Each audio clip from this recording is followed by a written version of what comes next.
And what's going on, replay viewers? Well, hello, replay viewers. Let's see who tunes on in. I see By the Book is the first one in the room, and KJ2, welcome. Good to see you, Carol 813 and Diana Lee, welcome. Good to see you, Big Tony and Harvey Lee, welcome. Good to see you, Mr. Metalhead Warrior up there in the Pelhams, and John Yukis. Yeah, a little bit of sun out there in Brigantine. Good to see you. Good to see you, ODM, where it's very hot out there in Rotterdam, I could imagine. Good to see you, Odie, and RoboJack's out there in London, and Sweet Serenity, welcome. Time for the Magic Mirror, indeed. KJ2, EarthCam would be awesome if the Knicks were in the finals. Yeah, right? We'll see, KJ2. We will see. Good to see you, Barn NFL, DJ Dirty, welcome. Good to see you, BX Girl over there on Twitch. Good to see everybody, people. How is everybody doing on this Tuesday, the 26th of May, 2026? We are going to do the Brooklyn Bridge today because just 2 days ago, when it was raining, it was the Brooklyn Bridge's birthday. Good to see you, Dazapants, welcome, and Maria, welcome on in. Good to see everybody. Good to see you, Neville, welcome. Good to see everybody, people. Only 5 arrests last night, and yes, you are hearing me through the Hollyland mic. How does it sound, DJ Dirty? Demolition Dan, good to see you. And Sweet Serenity, good to see you too, Sweet Serenity. Let's wait for some more people to tune on in before we get going here. I would like a engaged audience. But how does the microphone sound? It seems like the microphone is able to pick up my, I guess it's able to generate closed captioning more accurately, which is interesting. Because I'm seeing my closed caption and it's getting it perfectly, which is a little scary. And we're using one of the two mics. So we're only using one mic. And I am using I am using Kuma Monster's trick. I'll show you. I have the microphone on my hat, everybody. It's on my hat. Sounds good, Jerry. Good to see ya. So you guys can get the ambient sounds around me with my voice. And hopefully no wind. Sounds great, DJ Dirty. Awesome. Awesome. That's what I like to hear. Good to see Simia94. Welcome over there on Twitch. Sounds like I'm right in front of you. Perfect. Perfect. And we should have no wind. There's going to be somebody who complains about something in the stream today. So just be ready for that, ladies and gentlemen. We are still working off of just one signal. I haven't got my, I haven't read up my, it's not going to be a long stream, Demolition Dan. No, actually it's not, because it's going to be it's very warm out here. So I don't know if the equipment's going to hold up in the sun. No, Ski Kayaker. No, we're on the Hollyland. I got to update the, thanks for reminding me to update the description. But we're not on the Rode Wireless Go anymore. But Ski Kayaker Photography, welcome on in. And it's not going to be a long stream today. It's probably going to be about 2 hours, maybe 2.5 hours today. Because it is pretty warm out here. I'm a little tired from this morning's tour. But we're waiting for 50 people to hit that like button. And then we'll get going, and I'll tell you as many stories as I can over the Brooklyn Bridge. I had a lovely tour this morning with a mother and son from the Netherlands and a couple from Seattle, but nobody tipped. So we'll just leave it at that. 33 in the Netherlands today. Yeah, it's hot out there. It is hot out there in the Netherlands. It's going to get hot here in New York City. Tomorrow will be the peak of the heat. So tomorrow will be the warmest day of the week. We're probably going to hit around 85 degrees tomorrow. Oh, you're on vacation right now. Enjoy your vacation there. Ski Kayaker and Astro Storm. Good to see you from Guyana. Welcome on in. Good to see you, Damian Coughlin. Welcome. Waiting for everybody to engage all the units here before we get going here. And there we go. Hells yeah. Smiley face emoji indeed. First tip of the day. And Diana Lee with a 10-pound super chat. Diana Lee, thank you so much for the very generous 10-pound super chat. Thank you for joining today's 10-pound club. Much, much, much appreciated with a big $10 super chat. First tip of the day. And there we go. And KJ2. Tip from a fellow Dutchie. Hells yeah, KJ2 with a €5 super chat. KJ2, thank you so much for the very generous €5 super chat. Thank you so much for joining today's €5 club. Much, much, much appreciated. With a big €5 super chat. Thanks for tipping your tour guide, everybody. I keep on forgetting to do my tip speech, but I don't really like doing the tip speech when I do my in real life tours. So thank you for tipping your tour guide. I will do the best to entertain you for the next couple of hours. Good to see you, Douglas Fatiglia. Welcome on in. And Karen Smith, good to see you. Swipe, swipe. A big shout out to all the channel members. Thank you to all the channel members. I am able to do these videos and their consistency as possible. But Karen Smith, good to see you. Activity 79, welcome. Robert, am I Dutch? No, I am not Dutch. I'm not from the Netherlands. That is just my internet name. I got my internet name Dutch Maz because the Dutch founded New Amsterdam back in 1624. And Maz was my nickname in high school, so it was like Dutch Masters, Dutch Maz. That is my internet name. But good to see you, Robert. Good to see you, Douglas Fatiglia. Aloha, mahalo. Indeed, Diana Lee. Good to see everybody, people. Waiting for everyone to engage with the elements. Waiting for 60 likes. 60 likes and we'll get going. But we begin our tour today in the shade in the shade of Gotham Park, which is literally underneath the Brooklyn Bridge. And we're going to see the bridge from many different angles today. Have a great tour. Well, Matthew Griggs, you better stay tuned because we are going to have a great tour. And Matthew Griggs with a 10-pound super chat. Matthew Griggs, thank you so much for the very generous 10-pound super chat. Thank you so much for joining today's 10-pound club. Much, much, much appreciated. With a big 10-pound super chat. Matthew, let me entertain you for the next couple of hours. Good to see a real Jersey Devil. Welcome. Langwall today. I don't know what you mean by that, Activity 79. I don't know what a Langwall is, but we will be crossing the Brooklyn Bridge, I guess, today. Good to see everybody, people. Waiting for 60 likes, and we're gonna hit up the walk over the bridge, and we will do this, that, and the other. And it is warm outside here today, so I don't know how long the phone's gonna last today. Once I see the stream messing up, then I'm gonna probably, well, we're probably just gonna do the walk over the bridge. I'm gonna do a standard walking tour as if you would have hired me for the day. So we will do, that's what we're doing today. And to the metalheads and to, a long walk today. Are we going to have a long walk today? Again, we're only going to be on for about 2.5 hours today. I'm pretty tired today. So we're not going to do no like 5-hour sojourn, that's for sure. We might go a little over 2 hours though. That's going to be about it for me today because I am pretty tired today.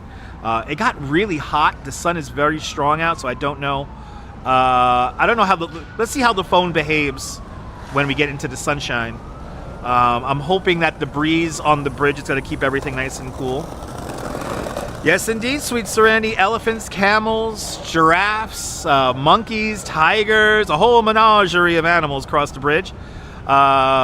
Just before the bridge's first birthday in 1884, about 6 days after the bridge opened up, back on May 24th, 1883, there was a stampede on the bridge, unfortunately. And for that first year that the bridge was open, the Brooklyn Bridge was open, virtually nobody crossed the bridge except for people who knew how strong the bridge was. It's over-engineered to a factor of 6. And also commerce. People had to make money. But Before knowing about your internet name choice, all the best. thank you so much, Jan. And Jan Bass with a $10 super chat. Let's go. Thank you so much for the very generous $10 super chat. Thank you so much for joining today's $10 club. Much, much, much appreciated. With a big $10 super chat. Let's go. I will definitely get I have a cold one in the fridge, Douglas. And Douglas Fatiglia with a $5 super chat. Douglas, thank you so much for the very generous $5 super chat. Thank you so much for joining today's $5 club. Much, much, much appreciated. For the big $5 super chat. Let's go. Lewis Murphy, good to see you. RoboJack's out there in London. Welcome on in. Hot there in Long Island. I feel you. Turn on the air conditioning, people. Hanktown, good to see you. Welcome on in. Good to see everybody, people. We're going to walk the 143-year-old Brooklyn Bridge in a couple of moments here.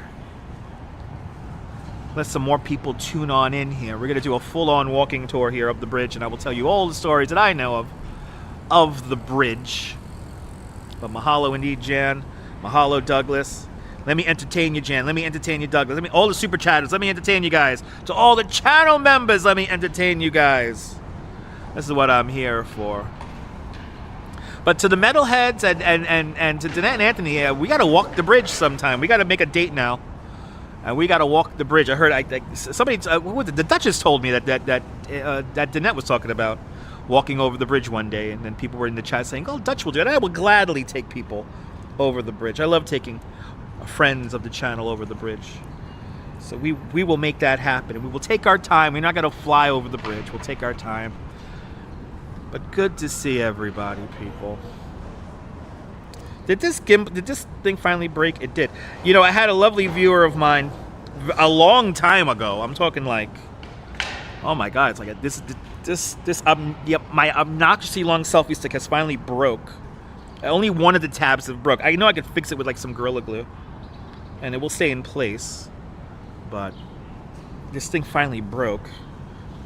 Still operates, still does what I want it to do. So two of the three things could work. So that's fine. It would be cool seeing all of us walk over, right? Good to see you there, Sarah C. Welcome, and Brian Davis. Welcome on in. A big shout out to all the moderators. A big shout out to all the channel members. A big shout out to all the super chatters, and PayPalers. A shout out to all the subscribers. You guys know who you are. And a big shout out to all the people lurking in the background. It's okay. These things happen. This thing is pretty old. Like I said, this thing's like probably 6-7 years old.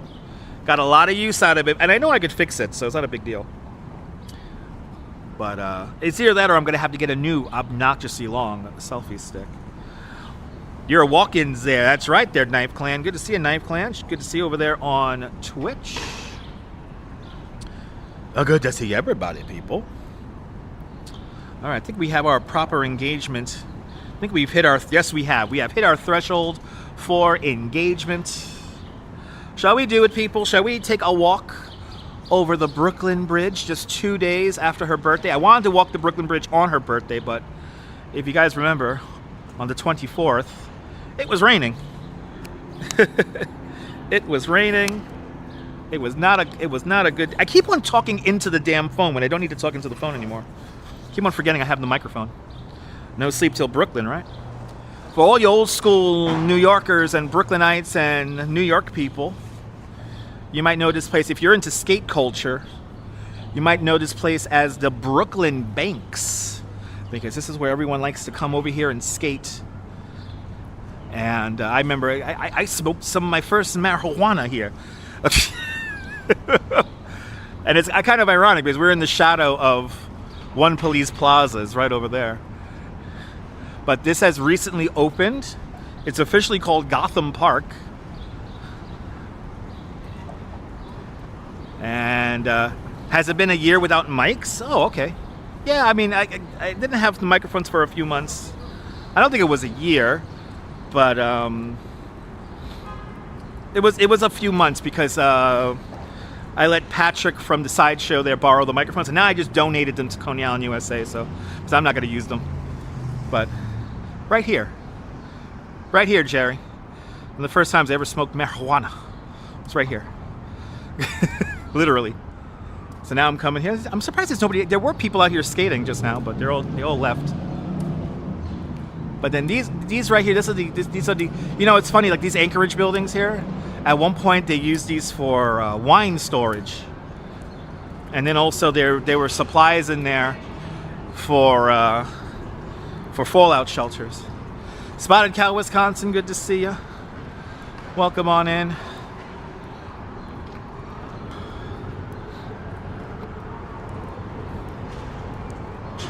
I'm just going to tell y'all now, there are a lot of people up on the promenade of the Brooklyn Bridge right now, so just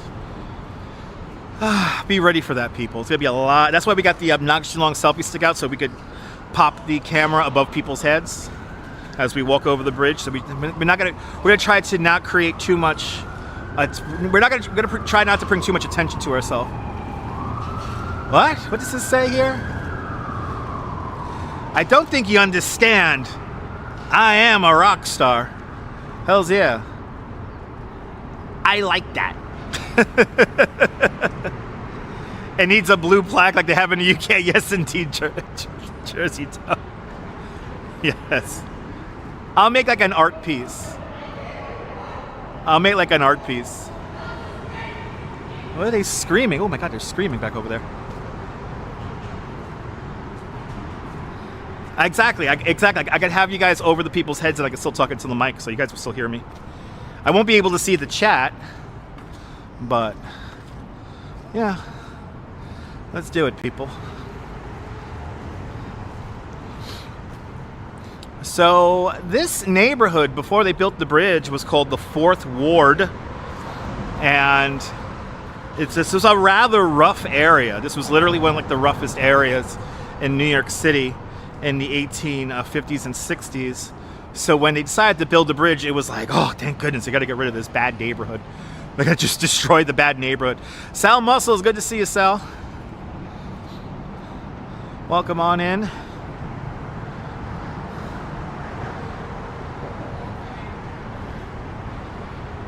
But it's amazing how like peaceful it is down here, considering how crazy it's gonna be up there.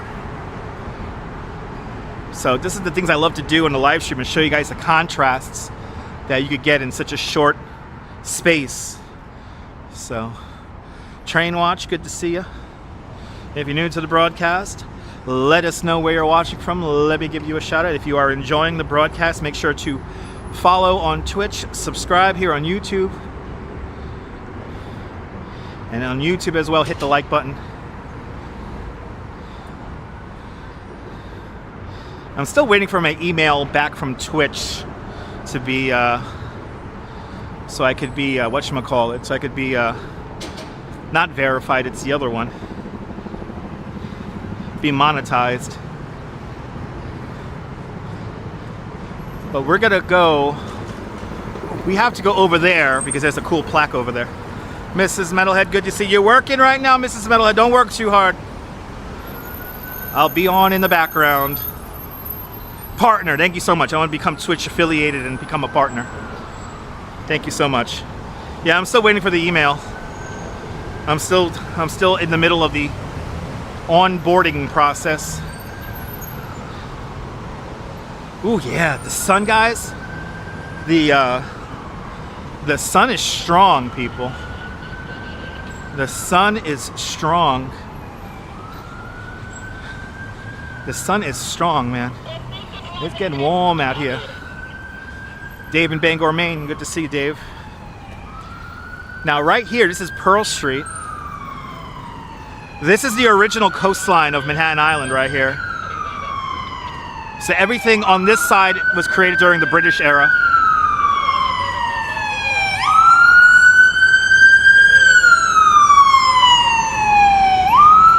Yeah, tell them to hurry up. Easier said than done. I'm being patient, it's fine. Okay, we gotta see this plaque. And then we're gonna go down to the waterfront. What the fuck did he do? Oh my god. We're driving like crazy.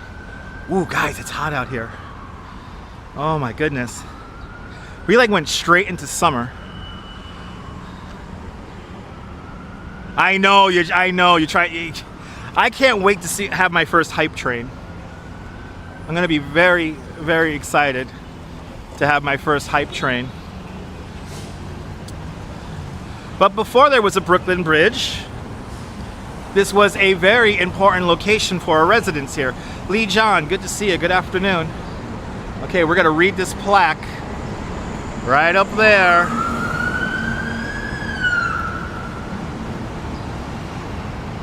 There it is, right here.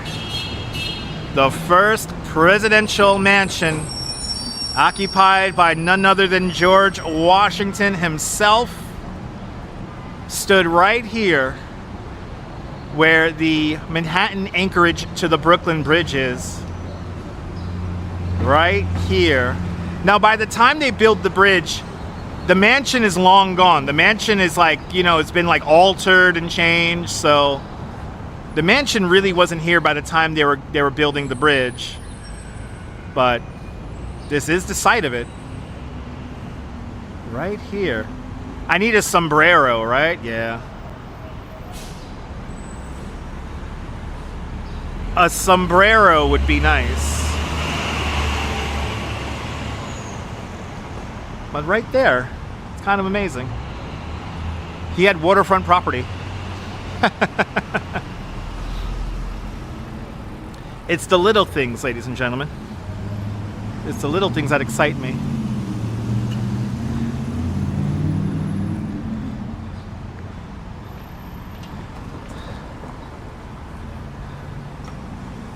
All right. Let's see. Let's go. Yeah, let's go down. Right. Let's just go right down here. Good to see you, Nicole. I love New York history as well. Yeah, you never knew that. But Lee John, welcome on in. Did I miss anybody? Good to see everybody.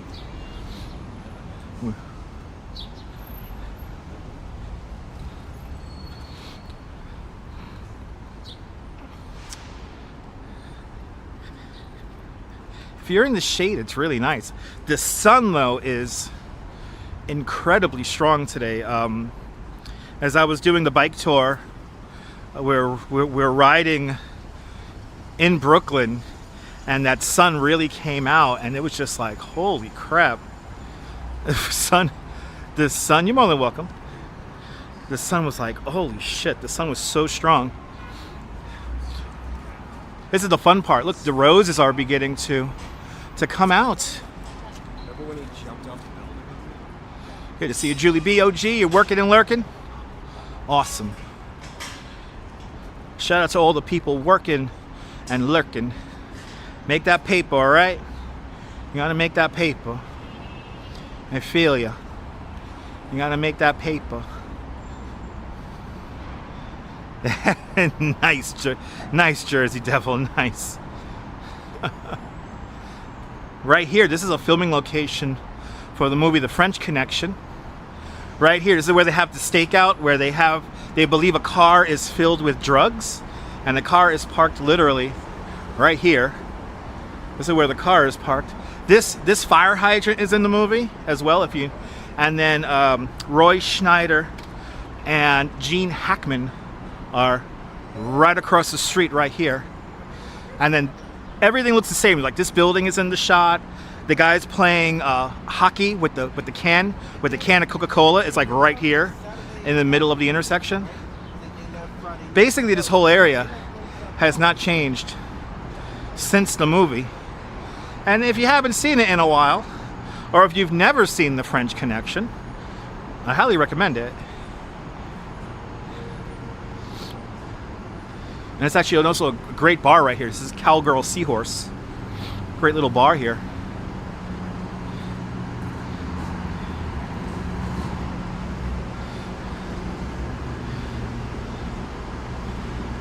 Well, let's do our Brooklyn Bridge spiel. Needed to get your like in. Oh, you 100 like? Awesome, Al. Appreciate you. Thank you so much, everyone. Hit the like button. One hell of an actor, absolutely.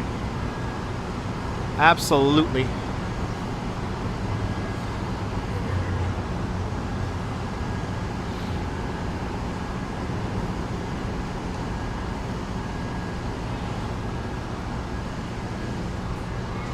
Keep on forgetting there's like a lot of construction going on just up the way here.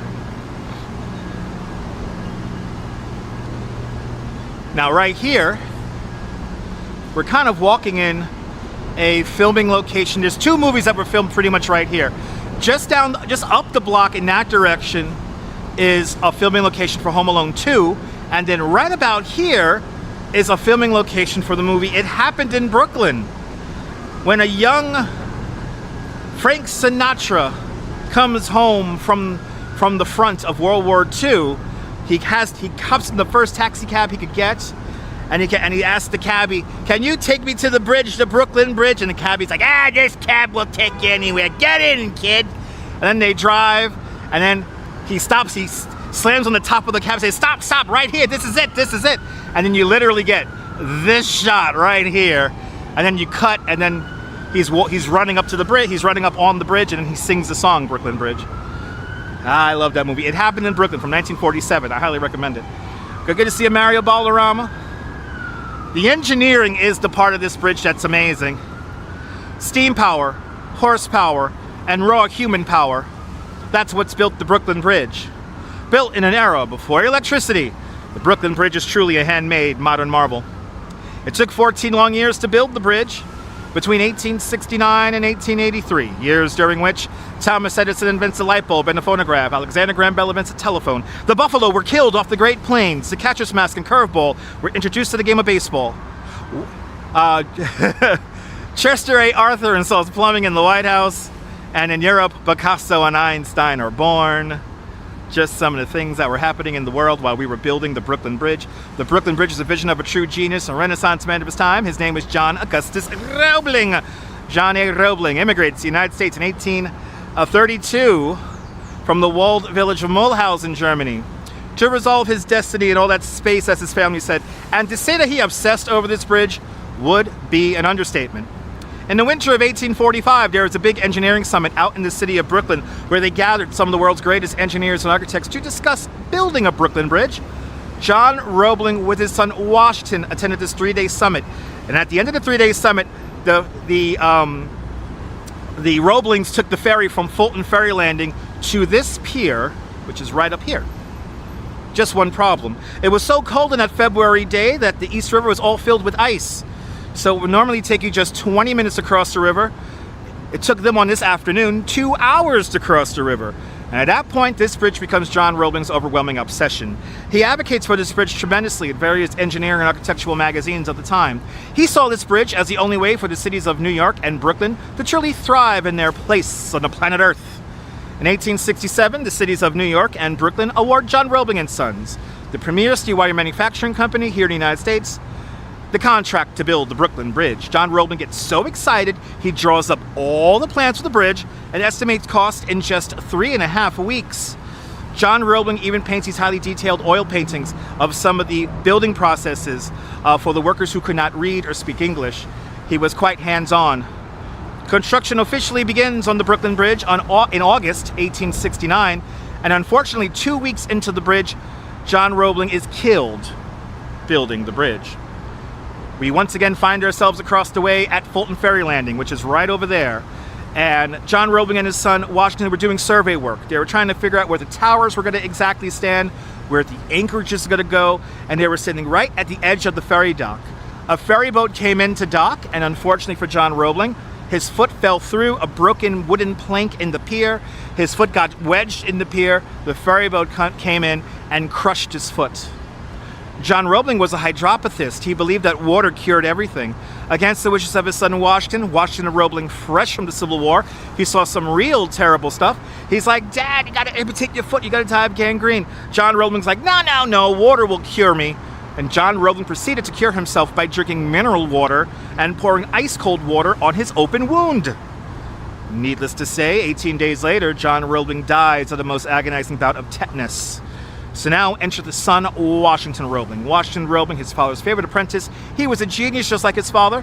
Formerly trained as a mathematician and an engineer and architect, amongst many other trades, he was assumed all the responsibilities of completing his father's bridge, and he was quite young at the time, just 32 years old.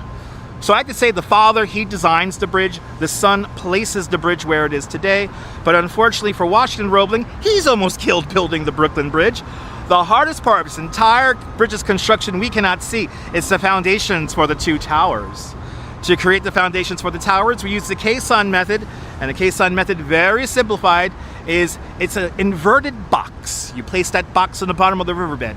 Air pressure forces the water out of the box. Workers that enter the box through a shaft through they enter the box through a shaft under very high air pressure. The workers then undermine the edges of the box. As more dirt and debris come up from the river bottom, the box slowly settles down, and once the box hits bedrock, you fill it up with concrete and you have your foundation. It was very famously said that Washington Roebling was the only person to keep his head on straight in these truly terrifying conditions. Understand that electricity is not invented yet, so your only source of light were these calcium torches that gave off a rotten egg smell while the rest of the caisson lied in darkness. And they thought there was just sand at the bottom of this river. No, there's rocks and boulders and stuff. For every month they estimated to do excavation work, 5 months were needed to do that same amount of work, and it was tough, back-breaking work. Everything was done by hand with pickaxes, shovels, and a very loud steam-powered drill. Well, as they dug deeper and deeper down, the air pressure on the workers was becoming more and more great. So what was happening was that the workers will go down into the box, they'll work 10 hours, they'll come up out of the box, they'll take a sip of water, and boom, they'll be dead the next. Or they'll come out delirious or half paralyzed. They were coming down with the bends and killed roughly 32 men in total. That number's probably a lot higher than that, but officially 32 men died in the construction of the bridge, and most of those men died in the foundations, working in the caissons. About 2.5 years in the construction of the bridge, Washington Roebling gets a very bad case of the bends, and he is paralyzed from the waist down, and he was no longer able to personally supervise the bridge's construction. Off in a distance, the Brooklyn Tower there, that does rest on bedrock, roughly 42 feet below river bottom. When they were doing test borings for the Manhattan Tower of the Brooklyn Bridge, they found out that they would have to dig down to the appalling depth of 109 feet below river bottom. How many men are going to die? As they dug deeper and deeper into the river bottom there, the sand and the dirt was getting so compact it was getting so compact and hard that it was getting as hard as it was as hard as concrete. So they were literally using gunpowder to break up the dirt to continue to dig deeper to bedrock. And Washington Roebling, he's getting these reports from his bedroom window in Brooklyn Heights, where he was still managing the Brooklyn Bridge's construction. And he goes, this is madness. This is, how many men are going to die? How many men are going to be injured? And he got some fossil samples from the river bottom. And Washington Roebling said, you know what? I'm going to halt the descent of the Manhattan caisson. And I quote, I find this strata of sand perfectly suitable for my Manhattan Tower foundation. I am quite confident it has not shifted in several million years. And he was correct.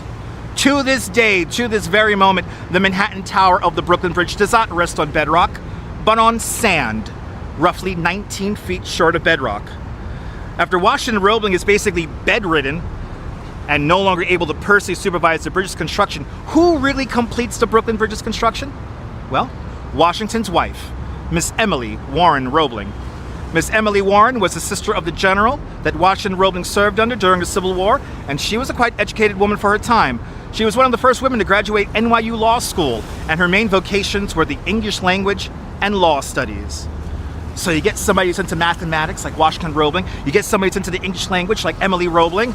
They create a power couple for the time, and she is the one who really builds the Brooklyn Bridge. She basically self-taught herself everything you need to know to build the bridge. Advanced mathematics, architecture, engineering. But she had another trick up her sleeve.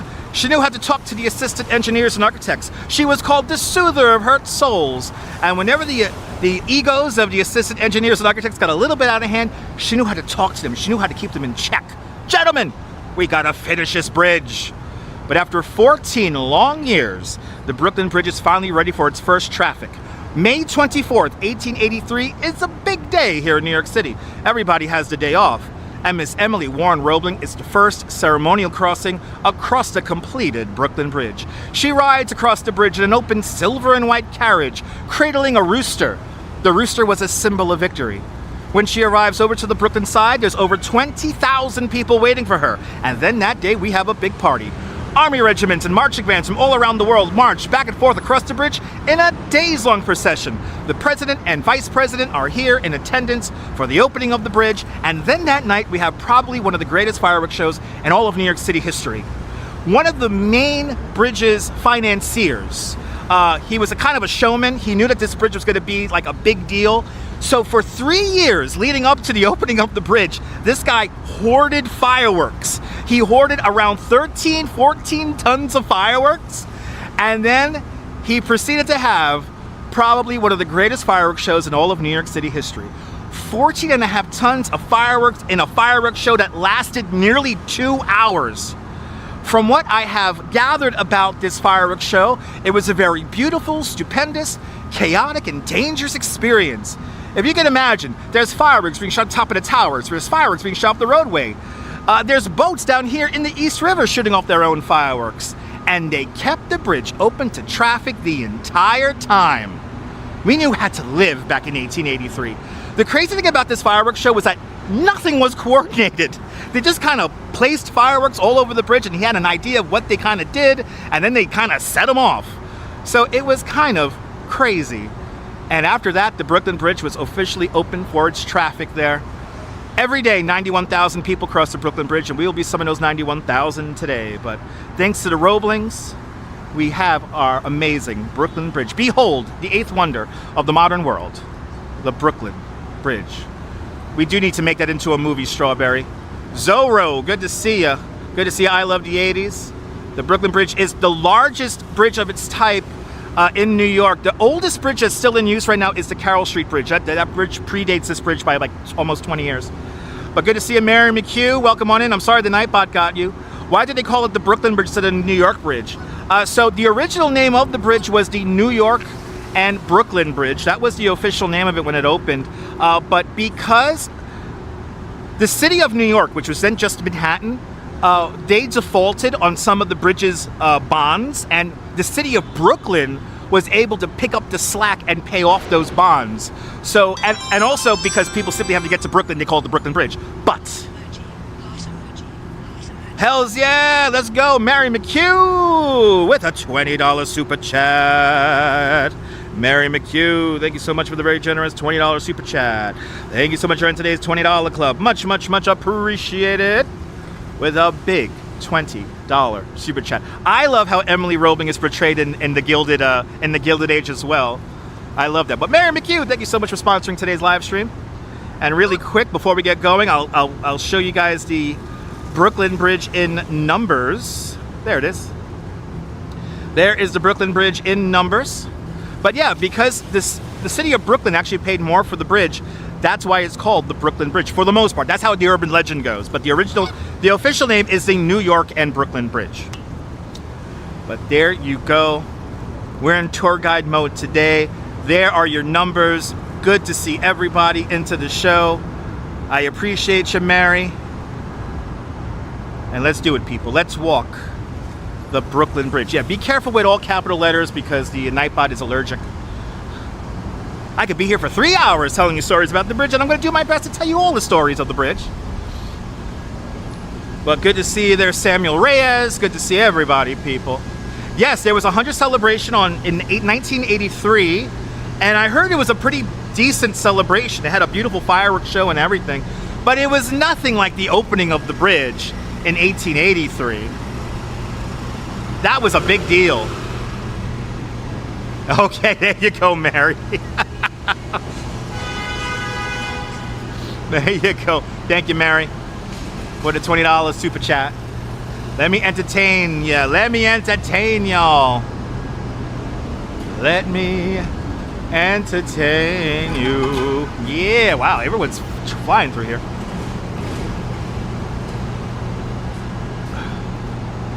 San Run, you're more than welcome. If you don't know San, I am a licensed New York City tour guide. My specialties are the Brooklyn Bridge, Central Park, and Coney Island. And I obsess over this Brooklyn Bridge just a little bit. It's seen so much in its history. It has so many stories to tell. And the bridge is crazy over-engineered. You know, when John Roebling was designing this bridge, he saw the bridge strictly as a mathematical problem.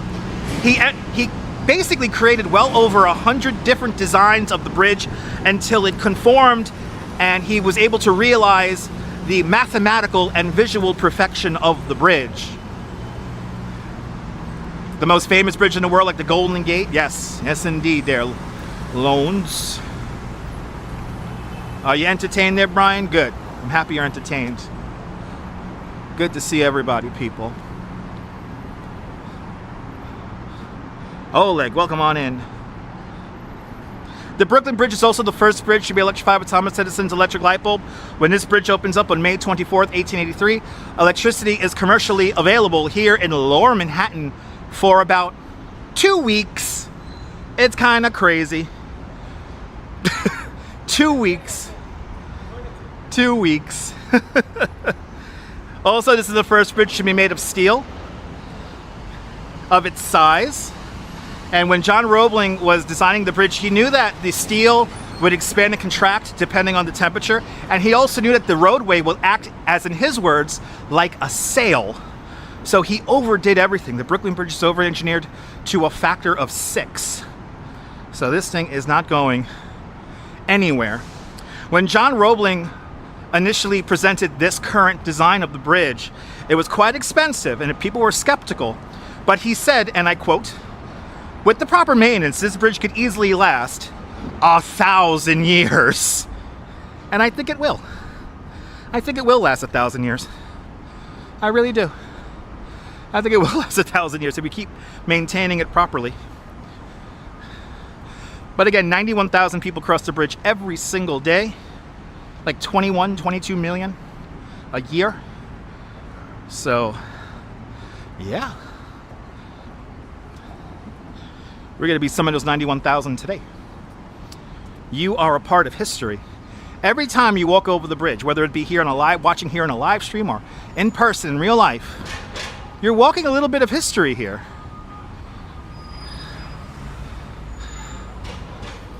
A train watch, that's what I literally just said. I literally just said that whole story. The father dies, the son then picks up the work, and then the son almost dies because he comes down with the bends, and then Washington's wife, the son's wife, Emily, completes the bridge, and she's also the first person to cross the bridge. Maybe you want to rewind a little bit. I literally gave you the whole story. I just literally did the whole dissertation. Neil, good to see you, Neil. I'm back. Look at these guys. My guy's so cute. You guys are so cute.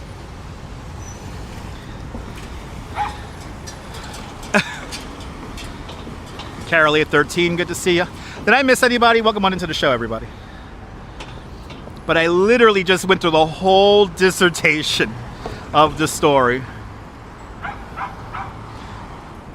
Now I don't feel like taking the stairs, so we're gonna walk all the way up to Park Row, and then we're gonna walk onto the bridge. Again, the bridge is gonna be very crowded. Look at this shit, came all the way the fuck out.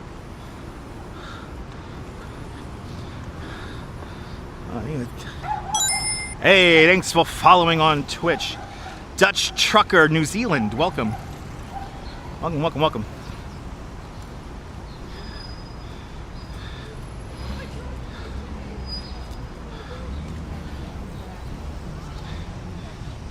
I have some real random music stuck in my head right now. I have the aqua level in Donkey Kong Country stuck in my head. Who's ever heard that music from Donkey Kong Country? And the aqua level in particular, the water level. Da da da da da da da da da da da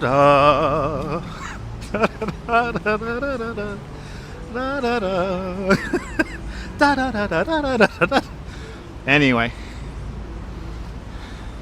really, Chris? Awesome. That's a beautiful thing, Chris. It's the story of the bridge. I'm surprised they haven't made a movie about the construction of the bridge.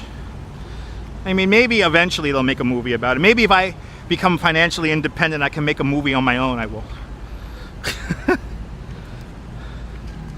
David Letterman is John Roebling. The story of the Brooklyn Bridge.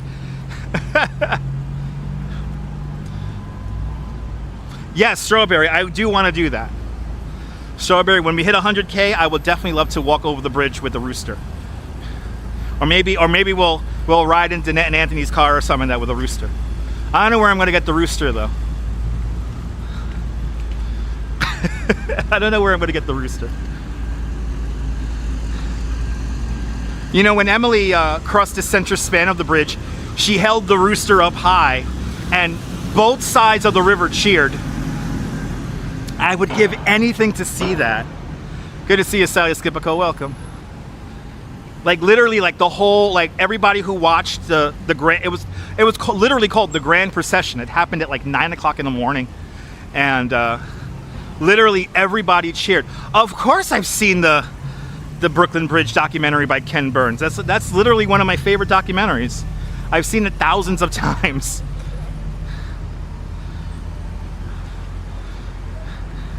But I think Ken Burns did the best documentary about the bridge. And I've seen some bullshit documentaries here on YouTube about the Brooklyn Bridge, but like I want to see like a drama. I want to see like actors play the roles of John and Washington Roebling and Emily Warren Roebling. And by the way, when that first little spiel I did about what was happening in the world while we were building the bridge, that's from John McCullough. That's from John McCullough. That's completely stolen from John McCullough. One of my all-time favorite historians of all time. I could get a rooster at a live market. I don't know. Yeah, I'm not gonna cook it. I don't know. Yeah, maybe that sounds good. Maybe Danette and Anthony's cat, and I'll hold the cat up high. Anyway, let's head up onto the bridge. Let's head up onto the bridge.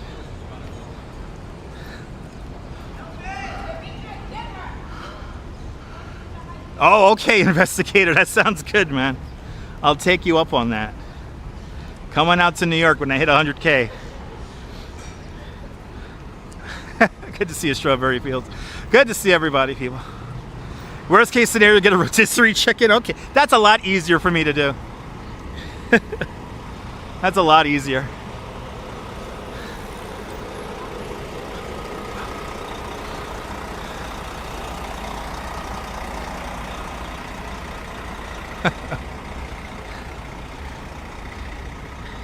I obsess over this bridge, though. I mean, I do like think about it quite often, like just in like a daydream kind of way, because the bridge has just seen so much. The automobile wasn't even invented when the bridge first opens up. Originally, the inner lanes of the bridge were for cable cars that just went back and forth across the bridge. The middle lanes were for trolleys that took you into the cities of New York and Brooklyn, and the outer lanes were reserved for horse wagons. The promenade is in the exact same spot as it was back in 1883. Good to see you, Phyllis. Welcome on in.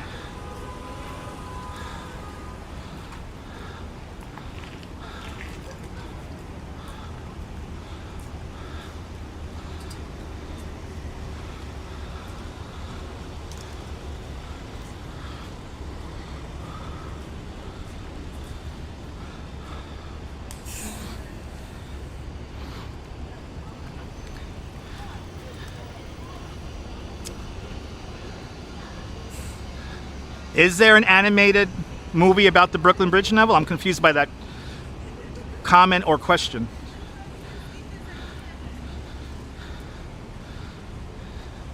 I mean, it'll be cool to see the Brooklyn Bridge done in anime. But in the context of history or historical interpretation, I mean, anime could be fun. But anime is more of like a Japanese thing, like another liquid. I'm doing great.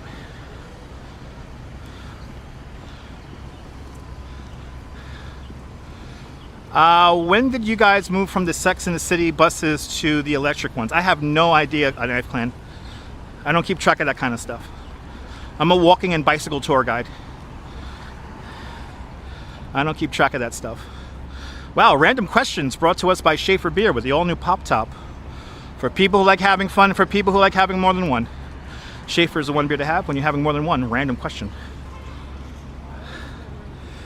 The Woolworth building, right here, that was the tallest building in the world in 1913, and the only skyscraper in skyscraper history to be paid for its construction in cash. You can live at the very top of the Woolworth building in a building called, in an apartment called the Pinnacle, also known as the Castle in the Sky, at the very, very top. It could be yours for $79 million. What is this all about? Good to see you, Karen. Shout out to all of our friends up there in Canada. Wanted by the network. What? Wanted by the network. He's unfortunately dead already. What? What the hell is this? Oh, it's so weird. Across the street is New York City Hall. New York City Hall, the oldest continuously operating city hall in the United States. The building was completed in 1811 and opened up for business in 1812. To give you an idea of how small the city was back in 1812, the city extended just about 10 blocks north from here. So if you would have took a 10-minute walk north, you would have been surrounded by farms. And then we have 51 members of city council, and they all have their offices in this building right here. This is the municipal building. The municipal building completed in 1928. Featuring the statue at the very top, the gold statue there. It's called, her name is Civic Fame. Civic Fame is holding up a crown. The crown has 5 points in it, one for each of our 5 boroughs here in New York. And the last remaining trolley pole on the Brooklyn Bridge is right here in front of us. That is the last remaining trolley pole right there. That trolley pole dates back to the 1880s, when the Brooklyn Bridge opened, which is kind of crazy. But we continue on, people. Yeah, $79 million, right? $79 million, that's cheap, right? You could rent it out for $52,000 a month. And there's somebody renting it right now. But look up Look up the floor plans for the Pinnacle. It's an incredible apartment. I would love to live in there. But this is Park Row right here, and that is a very big group. No doubt about to walk onto the bridge.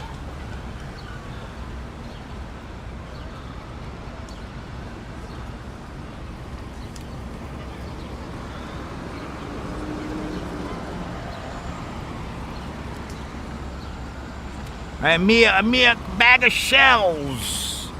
It's a mere bag of shells.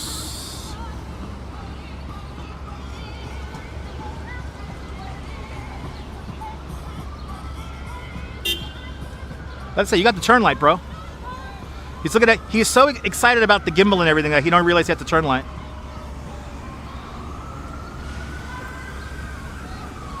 Oh my God! Look at that big ass crowd.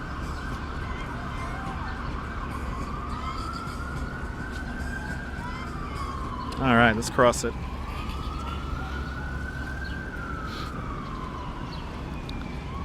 Some of my worst tours, I'm holding a flag.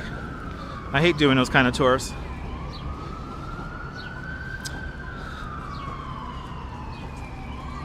He was starstruck? No, he was more looking at the equipment. He was definitely not starstruck.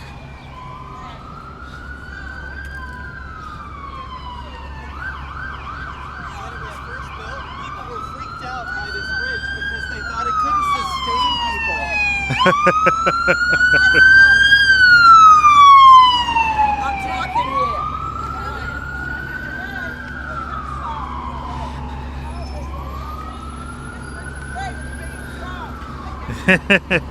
The tour guides are in full tour guide mode. Good to see you there, Ticket Girl. Yeah, I know. Yeah, I know, Ticket Girl. Yeah, Gilded Day. I watched the episodes that feature Emily Warren Roebling. You know, and it was true. Like, Emily Warren was like a movie star back in those days. Like, she was like very sought after. Like, everybody had to have Emily Warren Roebling at their parties, and you know, she was a big deal. But Lois Campbell with a $5 super chat.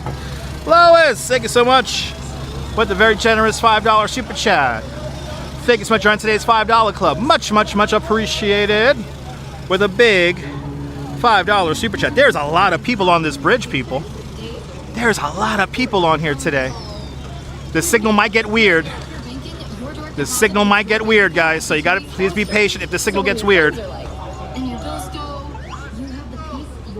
We got a brand new bike lane. People already parked in it. Good to see you, Rolo.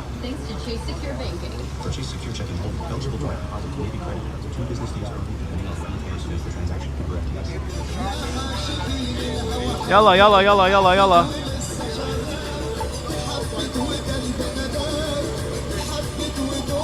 Yes, no, Strawberry Fields. She was a very important woman, and she always dressed to the nines. But good to see you, Rolo. Good to see everybody. Yalla, yalla, yalla, yalla, yalla, yalla. Yalla.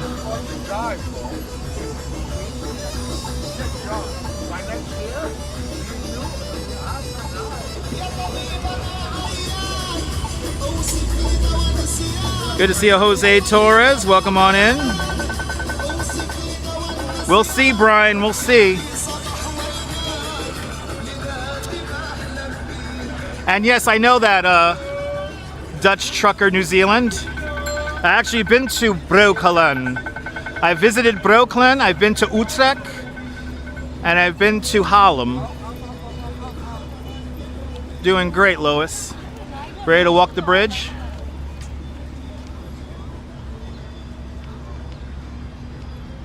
But yes, I visited the Netherlands in 2004 for a whole month, and my mission was to visit all of the towns New York City neighborhoods are named after. What's the music? One of the vendors are playing music. I don't know the name of the song. I don't know who's singing. But one of the vendors. I'm sorry. Excuse me. I have a feeling we're going to have a lot of tourists behaving badly on the bridge today. Woman literally turns around right in front of me, and she seems annoyed. Good to see you, Michelle K.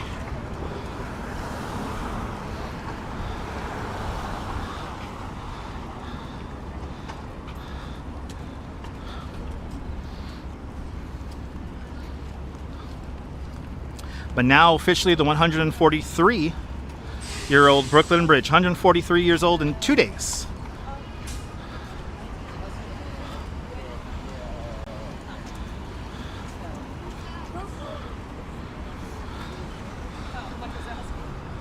Oh, you live in Utrecht? Nice. You're born in Calgary. Awesome. Good to see you, William. Have a great day, man.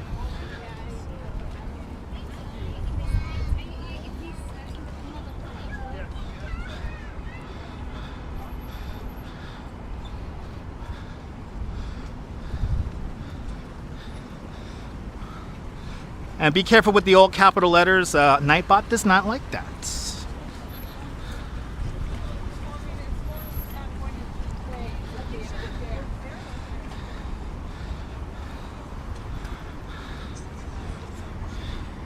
It's a nice day for a walk, Dean, but the sun is very strong. I'm hoping for some clouds to cool it off a little bit. I mean, it's doing an okay job so far. What's yalla? Yalla's like let's go, let's go, let's go. Yalla, yalla, yalla. Yalla. And all of y'all are my habibi. Y'all are my friend. Y'all are my friends. Oh my lord. It's really... Oh, we got some guys on the...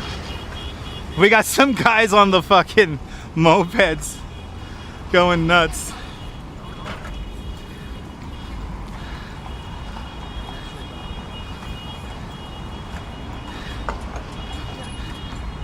And again, there's a lot of people on the bridge, so please be patient if the signal goes down for a moment.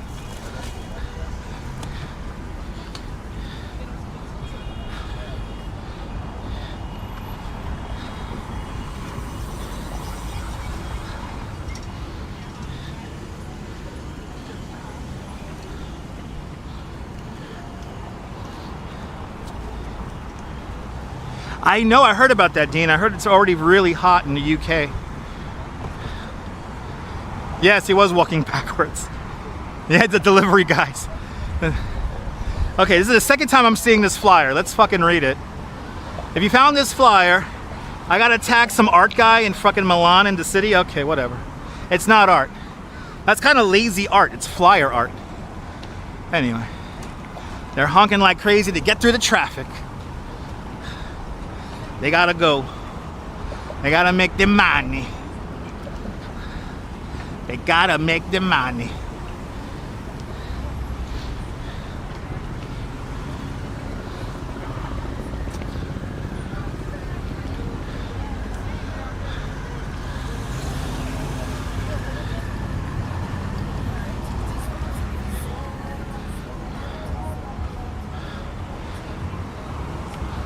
Now these towers that you're looking at, these are solid stone towers.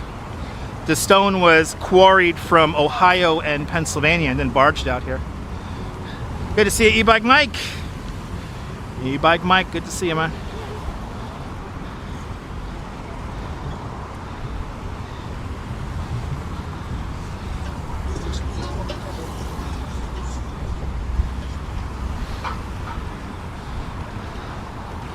A lot of people up here on the bridge today, that's for sure. You know, back in the 90s and early 2000s, it was actually quite easy to cross the bridge because not that many people would come here. It wasn't really a tourist attraction until like 2003, 2004. Before that, you could come up here on a beautiful spring day and there would be like just a couple of dozen people up here. And also there were no vendors up here back in the day as well. And once again, Dutch Trucker New Zealand, welcome, or Netherlands, welcome on in. Am I Dutch as well? No, that's my internet name. And then we'll explain my internet name for a second time now. I have a feeling I'm going to be repeating myself a lot today. But New Amsterdam was founded by the Dutch. My nickname in high school was Maz, M-A-Z-Z. So Dutch Maz, like Dutch Masters. That's my internet name.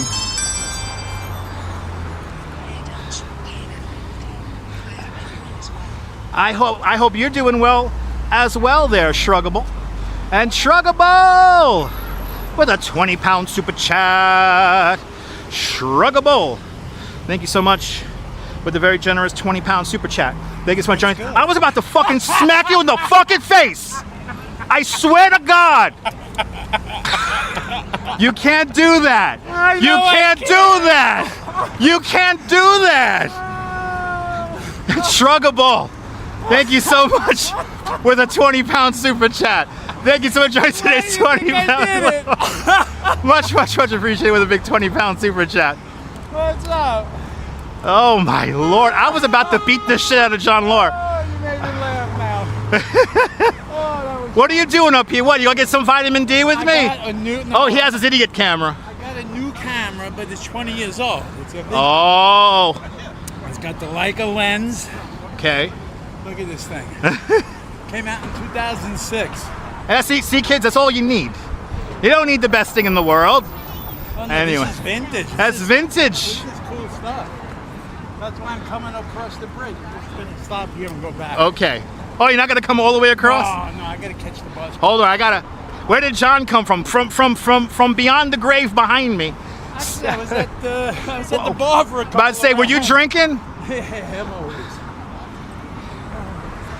That would have gone down in history. Hold on, we hit our goal. Thank you guys. Hurrah! Thank you guys. It means a lot for me considering I did not get tipped today. So thank you guys for tipping your tour guide. Double that. Double Yes. that goal. I gotta double that goal. Hells yeah. Thank you guys. So anyway, I'm trying to figure out this camera. Okay, so we're trying to figure out that camera. You know, John, I had to report an express bus driver this morning. Oh, no. He was being really fucked up to people. It don't matter because they won't do nothing. I know they're not going to do nothing. I know I'll see him again next week. Ask John a bus question. How about them Grummins, huh? How about them Grummins? I broke in on the Grumman's. You broke in on the Grummins. And then when I was working Mermaid Avenue, they pulled the They're Grumman's. And then next thing you know, I was sitting there all day waiting. Oh, It was the best job in the world. that's union, baby. Let's see what we're looking at here. See, I could do this now, and you guys could still hear me. I could do the shot behind them. It's nice out today. It's hot. Yeah, but it's nice. fucking hot. It's not humid or nothing. No, it's not humid yet. Yeah, it's getting there. Tomorrow's gonna be the humid day. Now you know what that means when you run into somebody. Yeah, exactly. For all y'all. We walk the same neighborhoods all Yes, the time. we walk the same neighborhoods. I just ate at Chinatown. Okay. Okay. Had a nice rice roll and some dumplings. Have you been to Vanessa's dumpling house yet? I've been years ago. Oh yeah, you gotta have the Peking Dung pancake, guys. Go to the place. There's a place on Mulberry and Bayard, right on the corner, across from the park. Where they got the. Got great rice rolls. I'm about to say the rice rolls. Oh my God, I'm addicted to that. Look at this mess here. Yeah, I know. Everyone always stops at the same spot. It's like, No shit on the fence, isn't that nice? no, and you know what? That lady who did that, she did that all by herself. She refused any help. But then I saw another guy doing it too. Right. But he wasn't just doing here; he was all over. No, he's going. No, those are the pigeon walker. Pigeon lady. No, the walkers. They're like a pigeon patrollers. So they clean up neighborhoods. They go on walks and they clean up neighborhoods.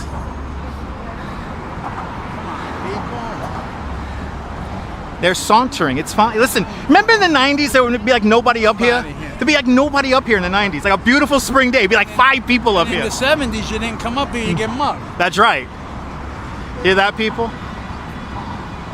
Crowded up here. Yeah, no, I'm telling you. Hit this, grab some photos of land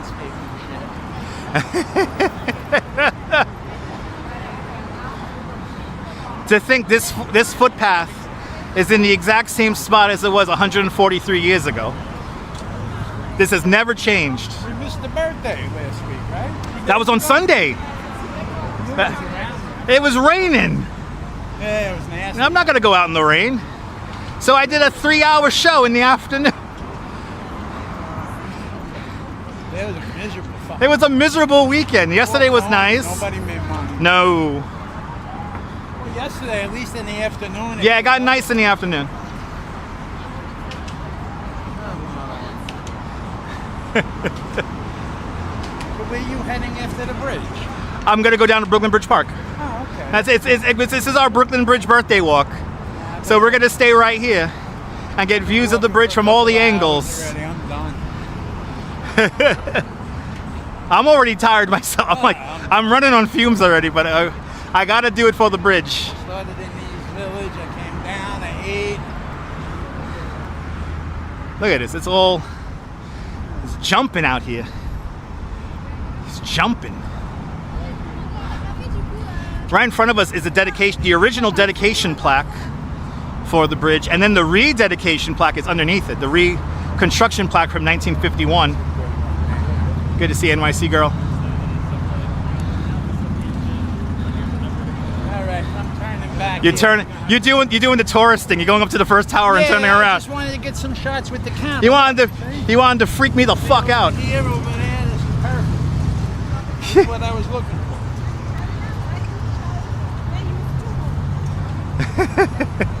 That's how you do it, people.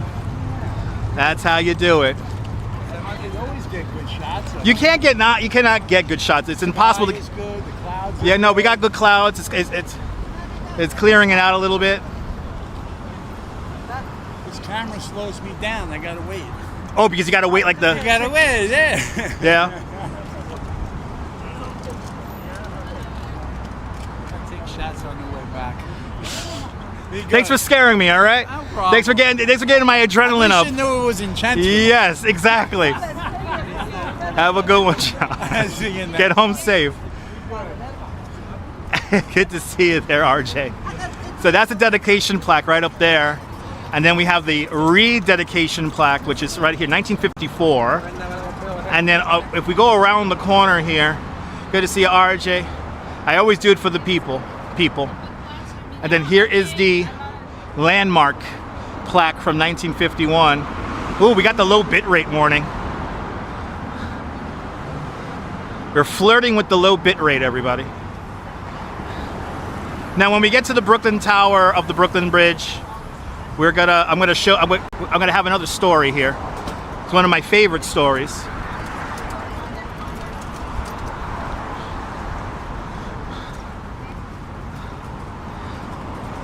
Yeah, no, because I'm like, you gotta understand, ski kayakers, some of these tourists like to be handsy with people. You don't want to be handsy with a New York City tour guide who's in the middle of his whole spiel. So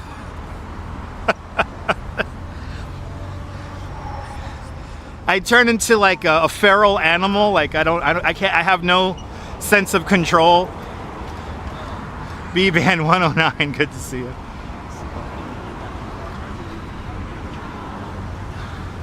Do I ever mention the SADS? I don't know what that is. SADS? What is the SADS? I mention everything about this bridge. There was a stampede just 6 days after the bridge opened. So to instill confidence into the bridge, P.T. Barnum came up here just before the bridge's first birthday, and he marched 21 elephants, giraffes, elephants, giraffes, tigers, monkeys, a whole bunch of animals. Right here is where a young Frank Sinatra sings the song Brooklyn Bridge in the movie It Happened in Brooklyn. Literally right here. Do I ever mention the Sand Street Terminal, which housed FIV? I mean, the Sand Street Terminal's still there, actually. Well, part of it's still there. The old trolleys, yes. When we get to the Brooklyn side, I'll show it off. But I mean, you had the massive trolley terminal there, where Cadman Plaza is today. That's where all those trolley sheds used to be back in the day. Bon dia Rivera, good afternoon. You know, that lady who was cleaning up the bridge though, she did a really good job. She literally took everything off the bridge. But we still have people putting up locks on the bridge. We still got a few locks on here. But I'll show you the remains of the Sand Street Terminal. There is actually, it's the Department of Sanitation actually owns the building now, and they use it for the bridge maintenance. Nah, but I'll just say privyet. I'll just say privyet. Good to see. Privyet, everybody. Privyet.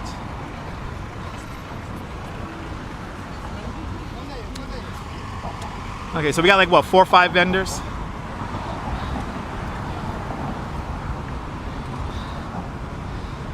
You have a painting of the Brooklyn Bridge in your house, 12 feet long from the 60s? For real? That's awesome. That's cool. You know, Casey Neistat, he's a YouTuber. His mission every morning is to run over the bridge before anybody gets on it. So he always runs over the bridge like before sunrise. I wish I could do that.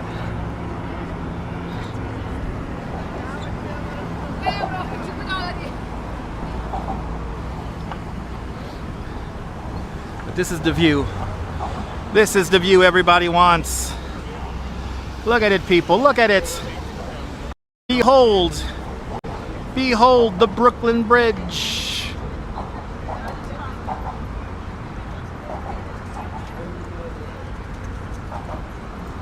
Yeah, yes indeed. Bless that lady's heart for cleaning the bridge.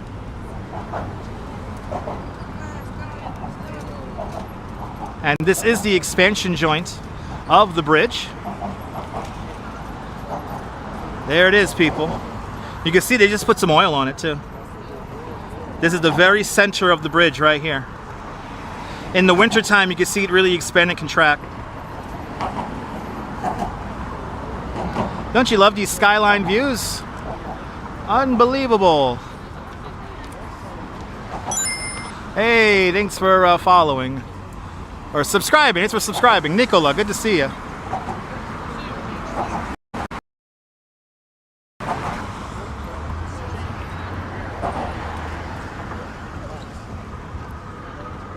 Okay, we're getting a weird signal here, so let's keep on moving. Now what's amazing is that about 11 and a half years into construction, Washington Roebling from his bedroom window in Brooklyn Heights noticed that the bridge's superstructure was flexing just a little bit too much for his liking, and he wanted to stiffen the superstructure. So he added one thing to his father's original design. We have these cross trusses right here. These cross trusses are also beneath me as well. They did what they were supposed to do, which was stiffen the roadway, but then he unwittingly got the bridge ready for this weird invention called the automobile. So when the whole bridge is redefined and kind of like reconfigured in the 1940s and 50s for the automobile, very little had to be done to the superstructure to accommodate the car. It's pretty amazing.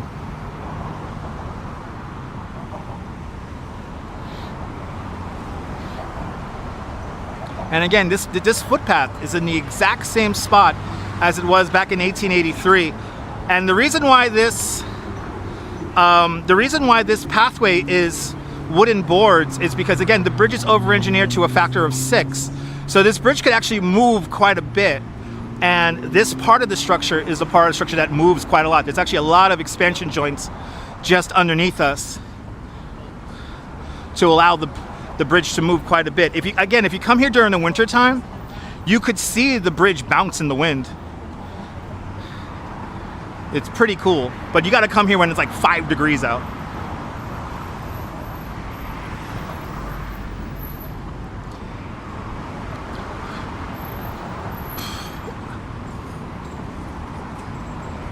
these towers of the Brooklyn Bridge, when they were completed in the summer of 1875, these were the tallest structures on the North American continent. They held that title for nearly 40 years. And also a lot of the suspender cables and catenary cables, a lot of these are original. The 4 main cables are original. Hey, thanks for following. The 4 main cables are original. About 90% of the suspender cables are original, and about 95% of the steel superstructure is original. Alan, I'm a tour guide, Alan. I like telling the story of the bridge there, Alan Luck. I like telling the story of the bridge, and plus the bridge just turned 143 years old. Alan, I'm not forcing you to watch, so please don't be sarcastic. I'm not forcing you to watch. DCUK girl, you love the bridge? Me too.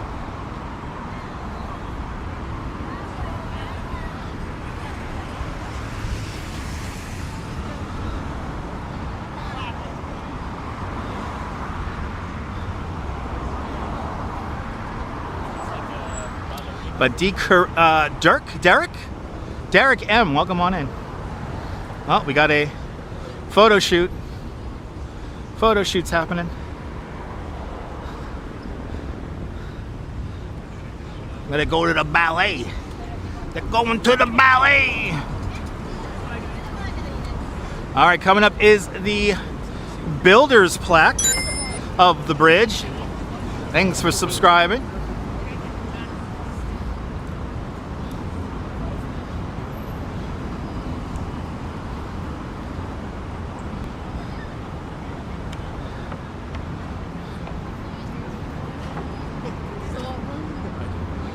And this graffiti is still here. Outerly free, welcome. But as you see, the great Emily Warren Roebling gets top billing. Then just underneath that, her husband, Colonel Washington Roebling. Most people simply called him Colonel Roebling. And then this is the designer of the bridge, who died just 2 weeks into construction. But we got to always remember that on the back of every great work, we could find the self-sacrificing devotion of a woman, the great Emily Warren Roebling. Now I'm going to tell you one of my favorite stories. The tour guide at Park Row was mentioning this to his massive group, that a lot of people couldn't believe that a cable the width of a pencil could carry all this weight. But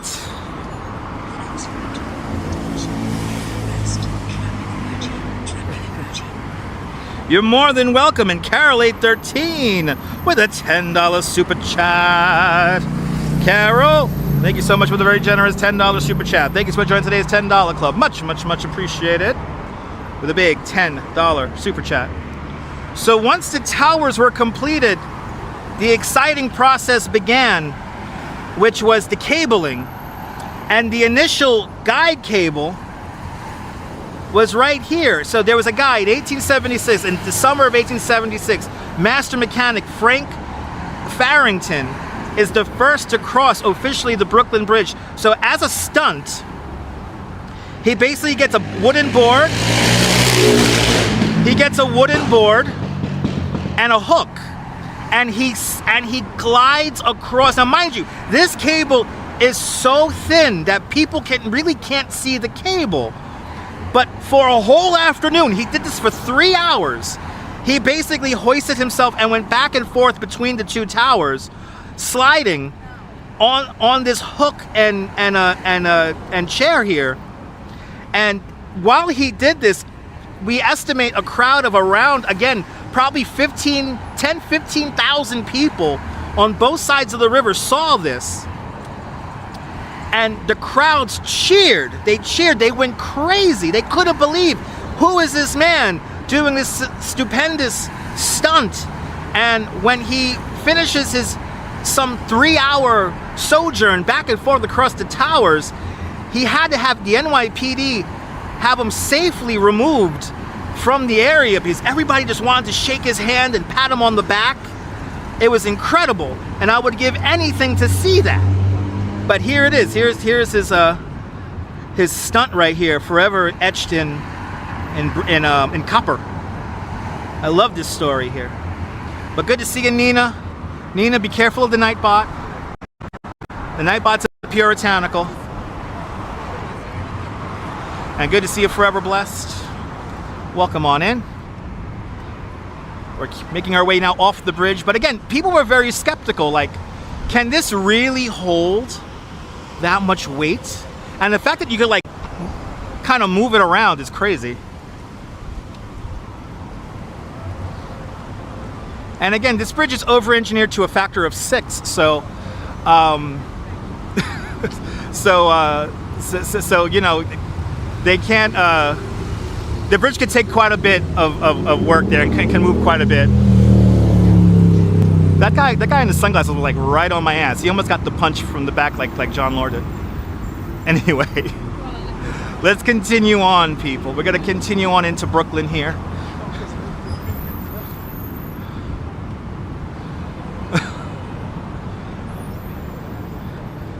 And I highly recommend do not walk like 2 inches away from a New Yorker, regardless if they're live streaming or not, because you don't know how they're gonna react. He was like right behind me, trying to read. I think he was trying to read the screen. Anyway, gorgeous sky. Yes, indeed. Anyway, these towers were incredible. The whole bridge is just incredible.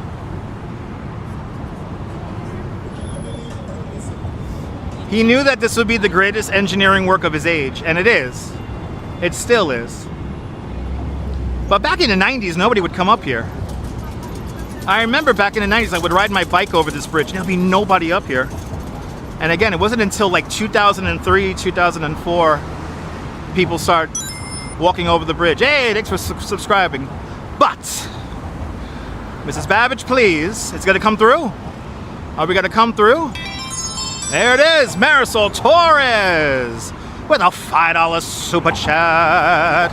Marisol, thank you so much for the very generous $5 super chat. Thank you so much for joining today's $5 club. Much, much, much appreciated with a big $5 super chat. Just imagine all those cables under tension, garage doors, springs. Exactly, Sam. Exactly. You know, when they were spinning the cable, you know, even though John Roebling and Sons was the premier steel wiring manufacturer, a lot of politicians on the Manhattan side, on the New York side, sought that it was a conflict of interest to have this cable manufacturer be given the contract to build the Brooklyn Bridge.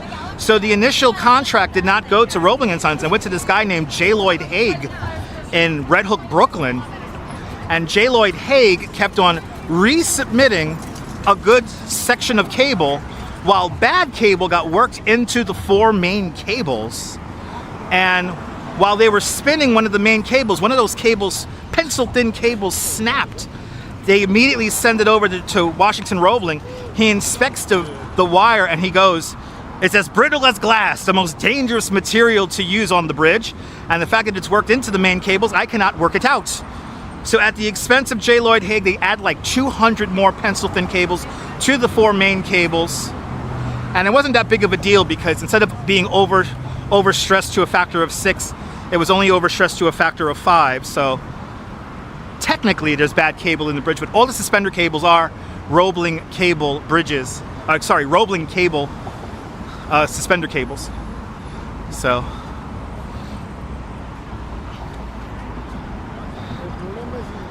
Lisa UK girl asks, are those romantic love locks up on the bridge? For now, yeah, but you know, the people are taking them off. But yes, they're called love locks. Travis Weeks, good to see you. Welcome. Exactly, those locks are not romantic. They're annoying. They're litter. They're trash. And there's nothing romantic. There's nothing romantic about it. Got a lot of traffic up here today. A lot of traffic up here.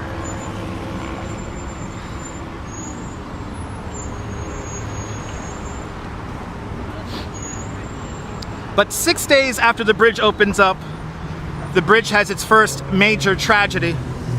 It's a beautiful spring day, just like this one. And a cable, well, somebody screams. And then somebody else says, a cable snapped. Oh my God, a cable snapped. A cable does not snap but it causes a massive panic, and there is a crush of humanity in the stairway just ahead of us, and 12 people die in the stampede over the bridge. And then for the rest of that first year the bridge is open, basically nobody wants to cross it except for people who knew how strong the bridge was, and commerce, people who had to make money, they were the ones who end up still crossing the bridge. So we enter the world's greatest showman, Mr. P.T. Barnum. P.T. Barnum had a circus, and he had 21 elephants at his disposal, including Jumbo. She was the largest elephant in captivity. And on a beautiful spring day in 1884, just before the bridge's first birthday, he marches 21 elephants, a bunch of giraffes, monkeys, tigers, lions, cats and dogs, a whole menagerie of animals back and forth across the bridge for a whole afternoon. The elephants walk in lockstep to prove that the bridge does not deflect and not begin to vibrate too much, and then it installs confidence back into the bridge, and then the bridge becomes more powerful than ever. They don't build stuff like this anymore. That's right, Derek. They don't build stuff like this anymore. So again, some of the suspender cables have been replaced. About 90% of the suspender cables and catenary cables are original. The 4 main cables are original, and about 95% of the steel superstructure is original. Stream is like a documentary. Every time. Yep, lions, tigers, and bears, oh my. Walks in Camera. Everybody check out Walks in Camera. He just uploaded a video of the bluebells out there in Croydon. Wonderful cinematographer. Everyone check out Walks in Camera. Welcome to Brooklyn, everybody. Welcome to Brooklyn. So now, instead of going down the stairs, we're gonna go all the way to Tillery and then come around. And we're still gonna go down into Brooklyn Bridge Park. We're just gonna go over to Tillery. This guy's really jamming out. And by the way, Mr. Metalhead, put up Mrs. Metalhead's channel there. Mrs. Metalhead just started a cooking channel, everybody.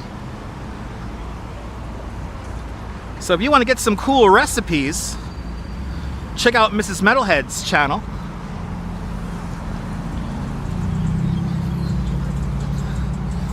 And yep, even the bluebells. Good to see you there, Stefan. But we have successfully crossed the Brooklyn Bridge. But we're gonna walk all the way over to Tillery here, then come around. Because we were mentioning earlier, somebody mentioned the Sand Street trolley terminal. A piece of it is right up here. This is the last little bit of trolley infrastructure left here on the bridge. Today it's used by the Department of Sanitation. Good to see you, Arjan. Welcome. Tanya's Tasteful Tips. Everyone follow Tanya's Tasteful Tips. That's Mrs. Metalhead's new channel. Check out her video, giving you lots of tasteful tips. Everyone subscribe. And this is why I don't drive a car in New York. It's not fun.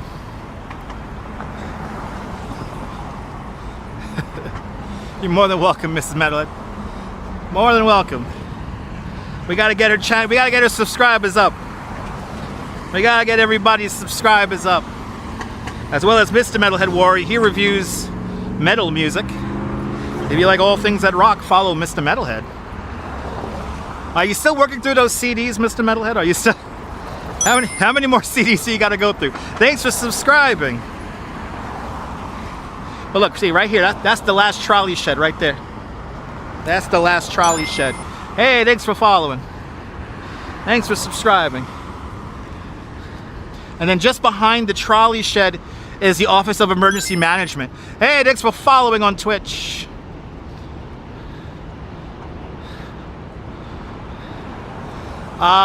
In 2012, you saw some strange things on the fence. There was a little man made of fabric.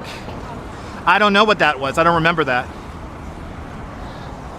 Did I get my iced coffee today? Yes, this morning. There's Mr. Metalhead's channel.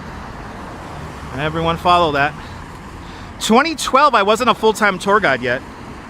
I became a full-time tour guide in 2014. 2012, I was still doing my market research job. I was still working in. He has so many CDs and vinyls to hit up there, Mr. Metalhead. Okay, Mr. Metalhead has a lot of work to do.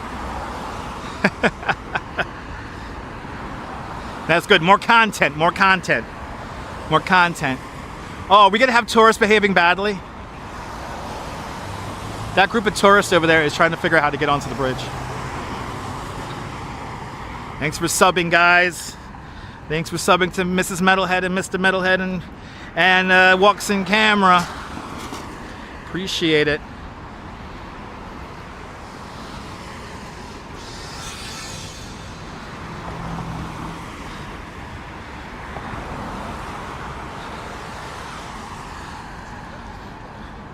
But what we're going to do is we're going to head off to Tillery Street, and then we're going to go down Washington Street, and then we'll take that all the way down into Dumbo. We'll get our Water and Washington shot. I'll show you where to get the perfect Water and Washington Street shot, where you get that Empire State Building framed up with the Manhattan Bridge, and then we'll head over to Brooklyn Bridge Park. When does Fireworks Friday start? The 19th of June. The 19th of June is the first Fireworks Friday. That's the night before the Mermaid Parade. Thanks for subbing to her new channel. Appreciate it. Yeah, this part is empty because everyone takes the stairs to go down to Washington Street because those people are going into Dumbo. And we're gonna walk down Washington Street. You can see how quiet it is at first next to the courthouses here. We're gonna walk down the street. The street's like right over there. And we'll head down to Brooklyn Bridge Park. But this section of the bridge is always like empty. Yeah, June 19th, Juneteenth. Exactly. Juneteenth, we have our fireworks. And there will be fireworks. There will be fireworks that we're gonna have before Fireworks Friday, including when we go to Chicago, weather permitting, we will have a fireworks show in Chicago. So, but there are a bunch of fireworks shows that are leading up to Fireworks Friday that we'll be going to as well.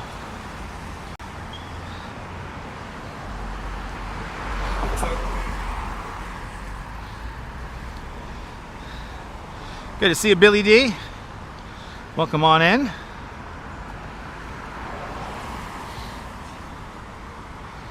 Glad you're enjoying the stream there, Dutch Trucker.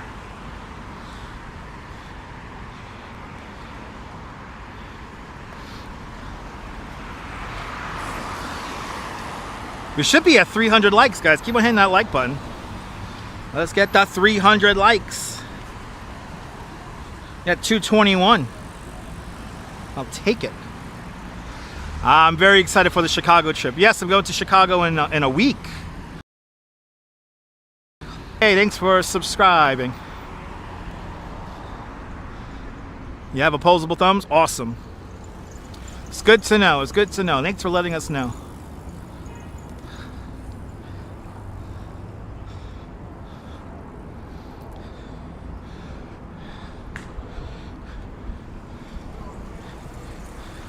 Do my best to stay in the shade here. It's nice and cool. The roses are beginning to come out. I think I'll be making a video about the roses in the Brooklyn Botanical Garden later on this week. I beg your pardon, I didn't promise you a rose garden along with the sunshine. There's gotta be a sometime. Mizzy Miz. Good to see ya. Welcome on in.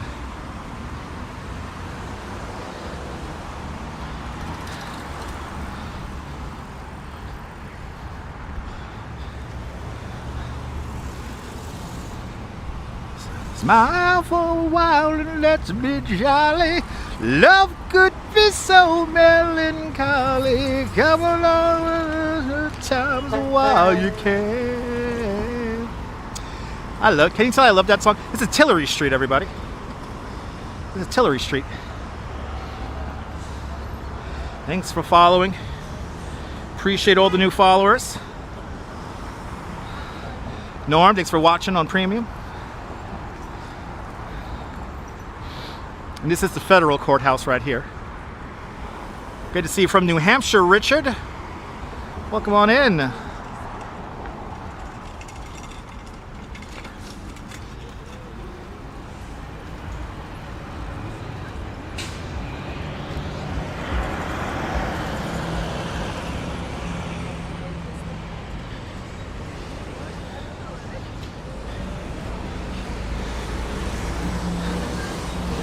So now what we're gonna do is, oh my God, yes! That's a sign, people. That's a sign. The Dunkin' truck is here. Oh my God, that's a sign. I need my Dunkin'. I need my Dunkin'. I'll get Dunkin' when I get to Coney. You know, I've been looking for that trailer for American Truck Simulator. I've been looking for that exact trailer for Dunkin' Donuts and I can't find it. Anyway. Yes, there is some minor damage reported and 6 or 8 people were arrested in yesterday's or last night's celebrations.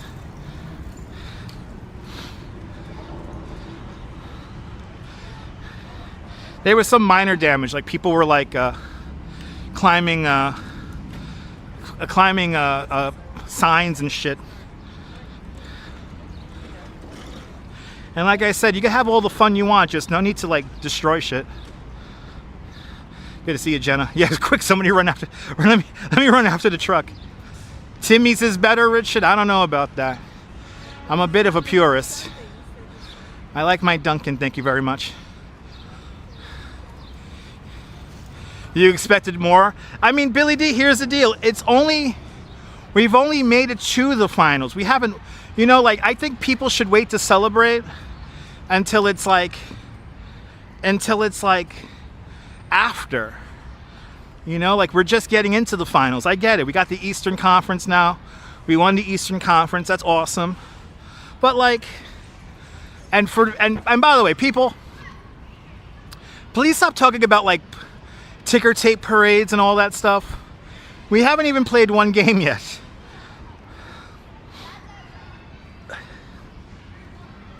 Let's not jinx it. It's not over yet. Then when we get like the ticker tape parade and everything, then we could go crazy. We haven't won the finals since 1973, so Tim Hortons doesn't come. I mean, Tim Hortons has nice donuts. I like Timmy's donuts. Timmy's has great donuts. And their coffee is good too, but I'm a Dunkin'. Me and the Duchess, we're a Dunkin' couple. Yo, Dunkin', can you sponsor me already? What the hell?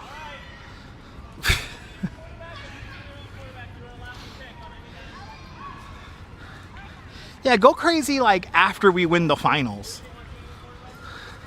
Oh, you're from Massachusetts originally? Yeah, Dunkin's originally from there. I know Dunkin's. It's overrated. I mean, that's your opinion there, Richard. I respectfully disagree with you. Exactly. Don't jinx it. We're still like, we got like a week to wait. They got what, like a 9-day rest now? A 8-day rest? I will be getting a Boston cream on the way home. If they have them in Coney. They kind of run out of donuts all the time in Coney Island.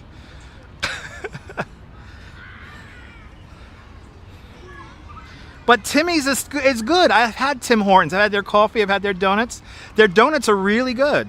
I can honestly say that Tim Hortons donuts give Dunkin' Donuts a run for their money.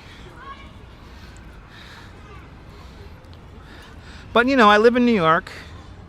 I like something fast and quick. Right, they got 9 days. See, look, I got 9 days. The Knicks got 9 days until their bones begin to atrophy. I know, it's different. Richard, that's 80s and 90s. That's 20-something, 30 years ago. Shit changes, bro. I understand where you're coming from.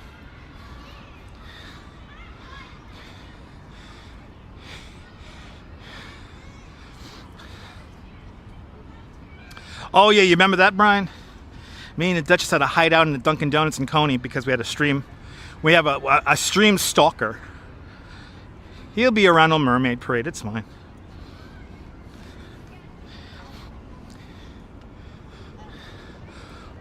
And the funny thing is that I defended myself and my wife, and people still talk shit about me about that. People said, "Oh, they should just let him hang out with them." It's like, why do I have to let somebody hang out with me who I don't like? Why do I have to do that? Like, for real, I get it. There's like a little community here who hates the shit out of me, yet y'all watch. I get it. But I don't have to hang out with anybody. Okay? I choose who I hang out with. Am I allowed to do that? I guess not for some of you. Anyway. Oh, they should let him hang out. Why should I let that person hang out? He stalked me out. He stalked me and my wife out. But I'm supposed to just like let it go, and God forbid I defend myself. And people shit on me for that. It's like, who the fuck are you? Anyway. Shout out to all my haters, by the way. Thanks for giving me all those watch minutes. I appreciate you guys.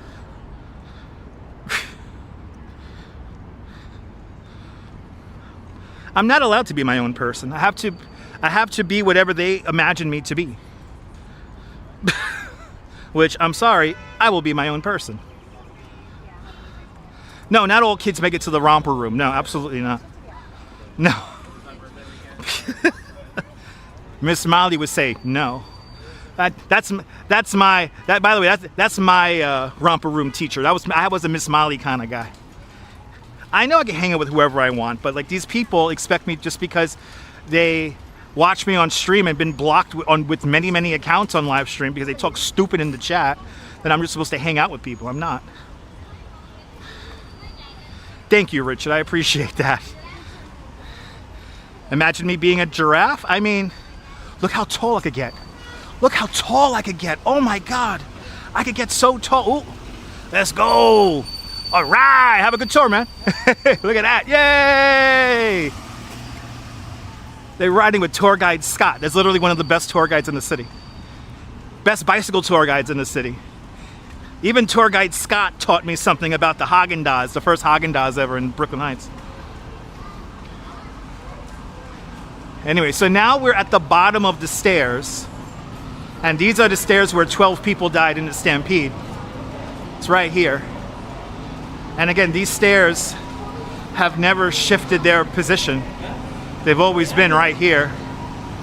See, that takes you back up onto the bridge. But now we're heading into Dumbo.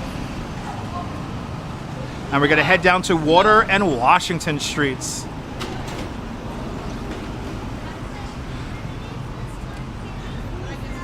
Tour guide Scott's in the zone. He couldn't point me out. It's all good. So that's what a bike tour looks like, guys. It's crazy. It's crazy. And they're huffing and puffing up Washington Street. This is not an easy street to bike up. The hill is super annoying. So now we got the arts and the arts on both sides here. So to our left-hand side is a little bit of Photoville. We're going to see a little bit more Photoville in a little bit. Photoville is a photography exhibit that takes over the neighborhood, and it's all over the 5 boroughs, Photoville as well. And now we're going to pass underneath the highway, the infamous Triple Cantilever. Robert Moses would be proud. See, he's honking his horn. He's honking his horn in honor of Robert Moses. He's like, I love Bobby Moses. How long have I been doing these videos? Since before YouTube existed. This YouTube channel is going to be 20 years old in September. And I've been making video content since 2002. Hey, let's go, Bobby. I've been live streaming for 10 years. I'm actually one of the original live streamers here in New York. When I started live streaming, it was like literally just 5 other people doing it. So, yeah, e-bike, baby, that's right. That'll take you up the hill. Ah, the shade feels nice. Ah, the shade feels so nice. Actually, one of the first people to live stream in New York on YouTube as well. Me and Taylor Swift have something in common. We both started live streaming on YouTube the same week.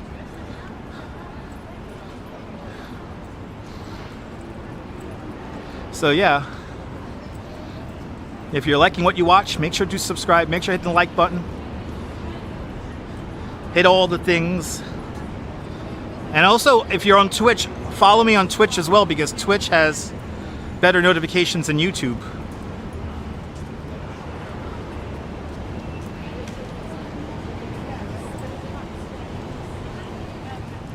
Yes, I am the only person to live stream from a helicopter with my legs dangling out the side. Other people have tried to copy the helicopter thing, but we actually live stream from a helicopter with my legs dangling out the side of it. That was amazing. We have this? We got this. The light hasn't changed yet. Yeah, I was a young kid. I was 22 in 2002. I was 22. You used to do Boston tea videos a long time ago? Nice. We need more Boston live streamers. No, I've never considered streaming on Kick. What is Kick? What, the cereal? How can I live stream on a cereal? Oh God, is this bullshit again? Yo, please, enough of this religious shit in my chat. Please. Enough of this religious shit in the chat. You remember watching New York live streams on Periscope? There was a woman called Mary. Yeah, good old Mary's still around, but she doesn't live stream anymore.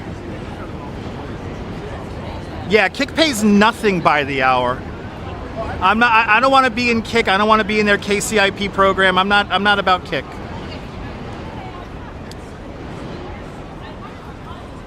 Here comes the fun part. People trying to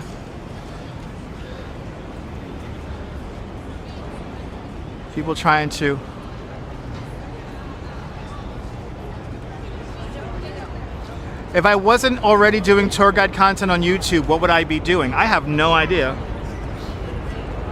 I have no idea, Sean. I'm living in the now, Sean, so I mean, whataboutisms I don't really think about. I just do what I do. I know Kick is a streaming service, but it's also a cereal. Yes, I want to take a picture. He knows the trick. You got to stand in the manhole cover. That's the trick. We're going to let you guys get a screenshot here in a moment. Once they get their picture, we're going to get our picture.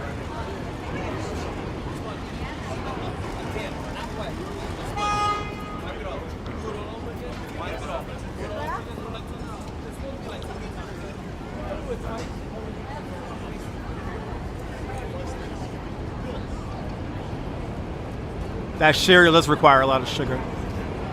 Samurai visited Dumbo a few weeks ago.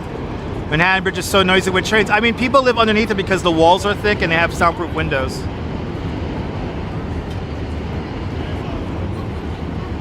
So to get her picture. Yay! All right. So you stand. See, you had it right. You stand right here in the manhole cover, and look, everything lines up. Everything lines up. There you go, guys. Take your pictures. 3, 2, 1. 3, 2, 1. 3, 2, 1. 3, 2, 1. I hope you got your screenshots, guys. That's it.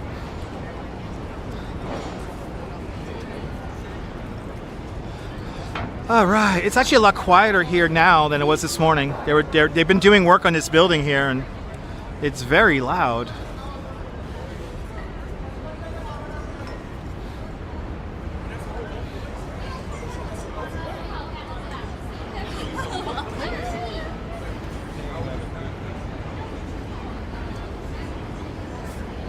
It is warm, Billy D. It is warm. I'm working on my tan already. And tomorrow's going to be hotter.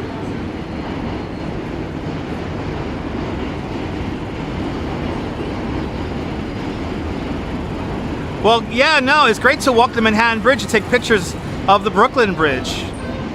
And plus it's less crowded there. Galtiero, welcome. Hope I pronounced your name correctly. Oh, I forgot about the weird sculpture art. We have weird sculpture art, people. Check it out. Yes. Kooky, Kooky, lend me your comb. Kooky, Kooky.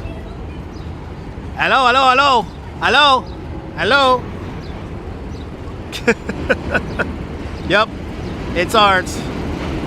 Yep. Yep, it's art. Trying to find that helicopter video. The name of the video is called Flying Over the Greatest City in the World.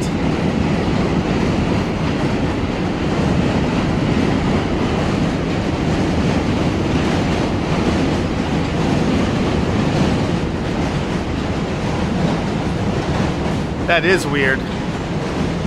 Kooky, Kooky, lend me your come. Have a wonderful day. Have fun shopping. Thanks for subscribing. I'm gonna put you guys onto a view and then I'm gonna take a sip of my water. I'm really thirsty. And I will keep being me. I have no choice. Prophet Joshua, good to see you. Blessings upon you too as well. And everybody in the chat. All right, let's hang out here for a minute. Catch our breath. I'm gonna have something to drink right now. Yeah, legends know, exactly. Legends know, people, legends know. Okay, let's get some drink here. I'm really thirsty.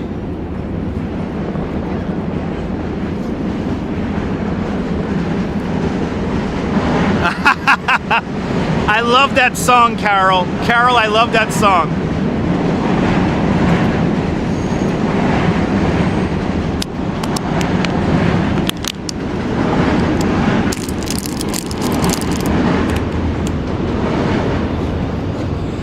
Ah, I needed that. Okay. Good to see you, Kay.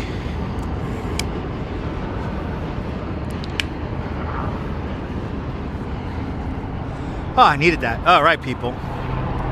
Here we are. So now we're in Brooklyn Bridge Park, where we get a beautiful view of the Brooklyn Bridge.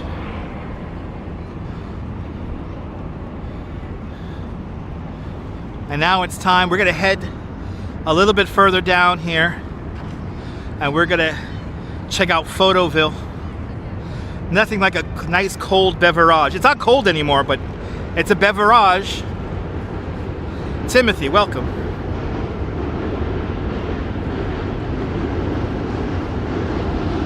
We had a beautiful sunset last night. I wish I would have caught it.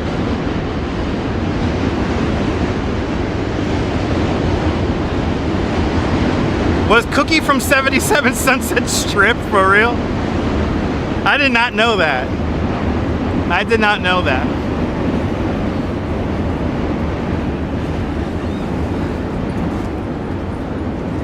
As everybody figures out where to walk.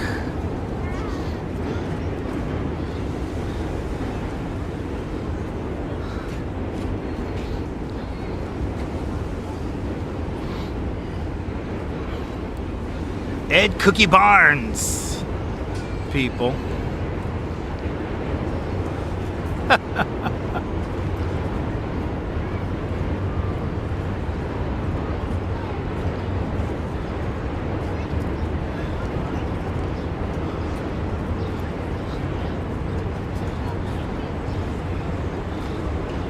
All right, these are the Empire stores, historically called the tobacco warehouses.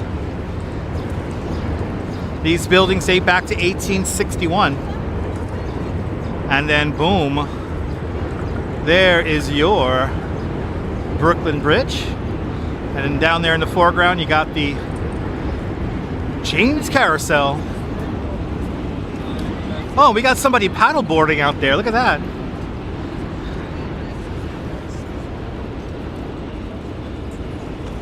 Everything's Dutch, that's right.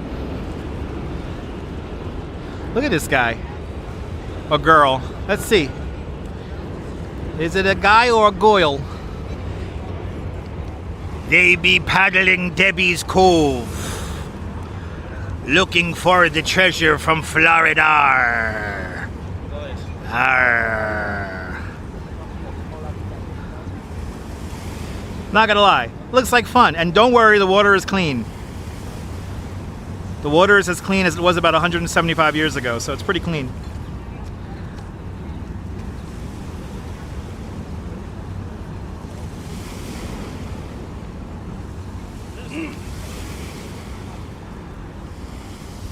This be Debbie's Cove here. They find school and bones. Yes, every day is a delicious good day at Carvel. Shout out to Cookie Puss. I gotta get the Cookie Puss. I gotta use the Cookie Puss ad one of these days and for the 10 o'clock show. Get some classic Tom Carvel commercials. There it is.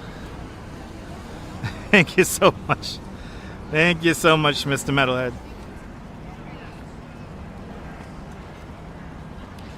Hey, Debbie's Cove here. Arr, arr. Finding the pirates from Florida.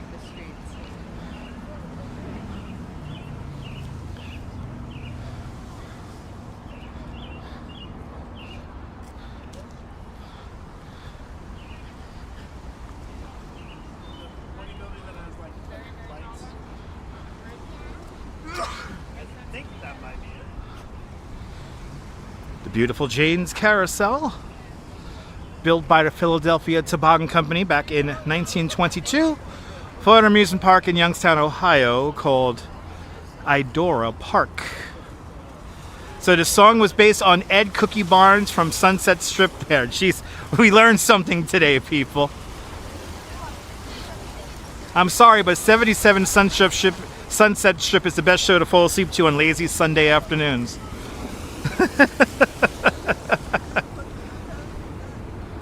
Timothy, it is a beautiful day here. Just hot. It's hot already. The sun is strong. Look at the beautiful bridge. Unbelievable. What a view. Never gets old, this view.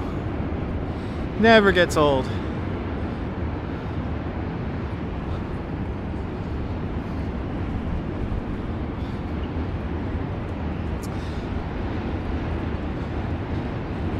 This is going to be a very sought-after spot for 4th of July fireworks, that's for sure.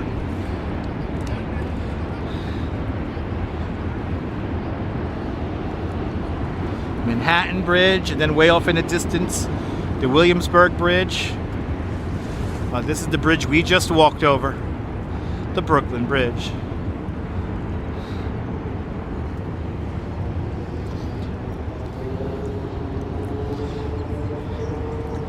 Washington Roebling wrote a memoir while he was building the bridge. He had like a diary. And, you know, he lived, after he came down with the bends, Washington Roebling really lived a life in pain. He had terrible, it was like a really bad case of arthritis. And as Washington Roebling said famously in his memoir about Emily, she's my eyes, my ears, my good right arm, and the only company I could tolerate. Oh, so Connie Stevens, everyone sings Cookie Cookie, lend me your comb. And you want the history of the carousel? You got it. The 103-year-old Jane's Carousel, originally built by the Philadelphia Toboggan Company for an amusement park in Youngstown, Ohio called Eahora Park. And there the carousel stood from 1922 to the winter of 1984. In the winter of 1984, the carousel was partially damaged in a fire, and they were going to sell it off piece by piece. But in the mid-'80s, there were two real estate developers. They're the ones who actually recoined this neighborhood and renamed it Dumbo back in 1978. They began to convert some of the buildings around here, and they are probably one of the largest land-holding companies here in the area. They're the Valentis brothers, the Valentis brothers of Two Trees Development.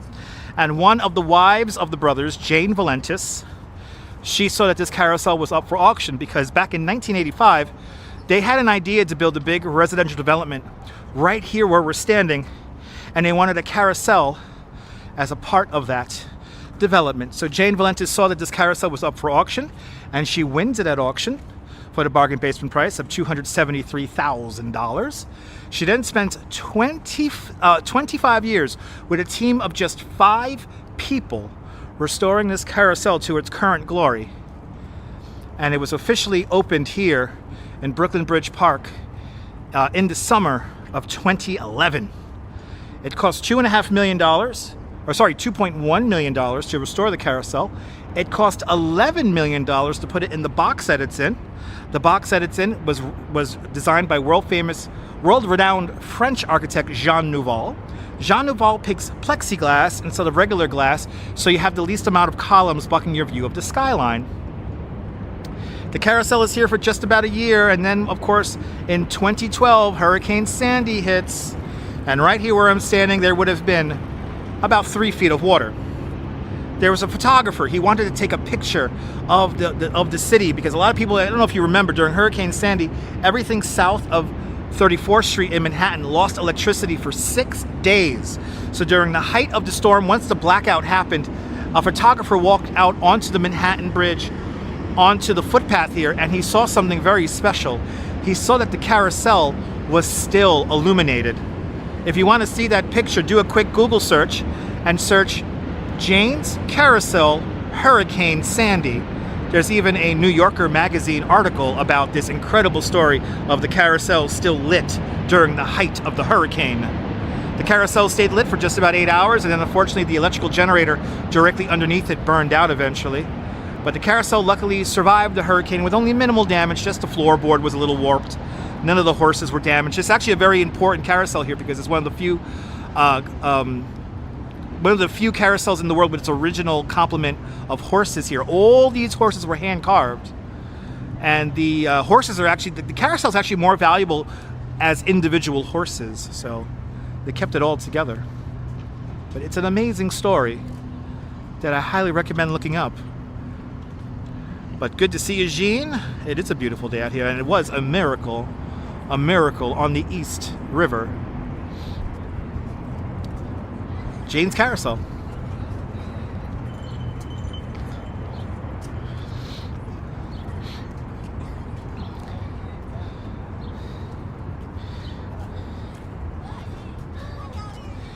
I feel like I was just here because I was just here.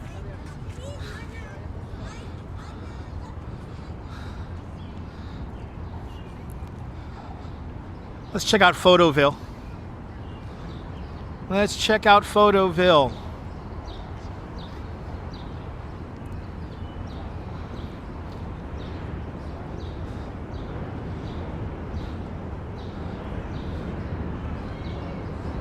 So Photoville takes place across all 5 boroughs. This is the main spot for Photoville right here in Brooklyn Bridge Park. Damn it, the beer garden's only open from 7:30 to 9 o'clock. Yeah, these are all rescues here. These buildings were abandoned for almost 40 years. And now this is, right here, this is called St. Anne's Warehouse. It's a performance space. I actually got to see Lou Reed perform here 3 months before he died. A friend of mine had tickets to the show and he couldn't make it.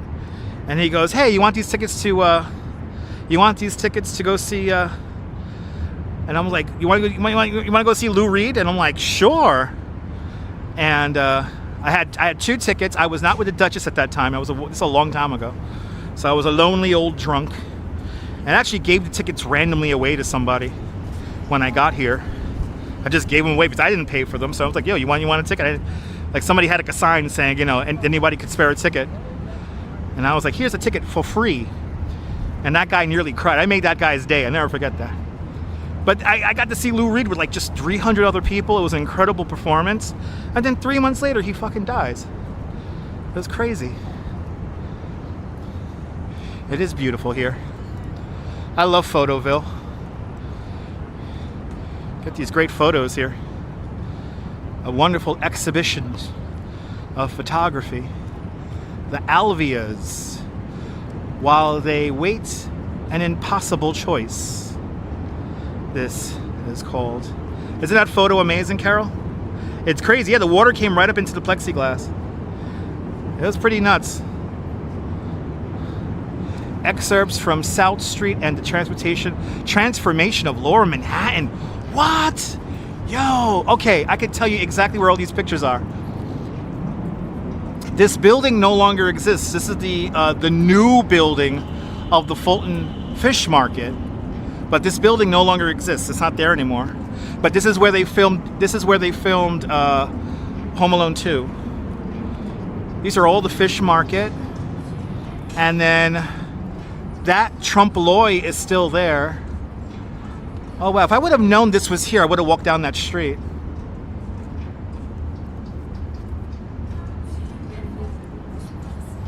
Oh, these are great pictures. My goodness, I'm loving these.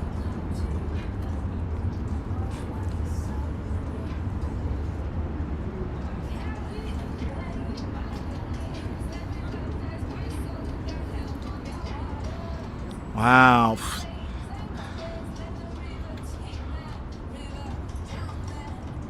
It's amazing how long the Fulton Fish Market lasted. Now the Fulton Fish Market's in the Bronx.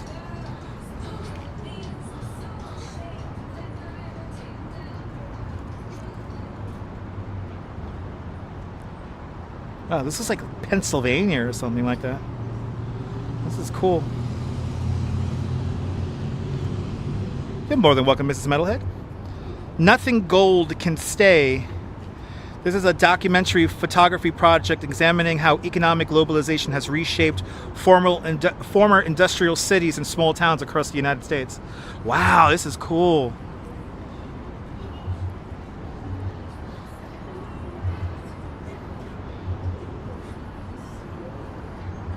That's right, Hunts Point in the Bronx. That's where the new Fulton Fish Market is.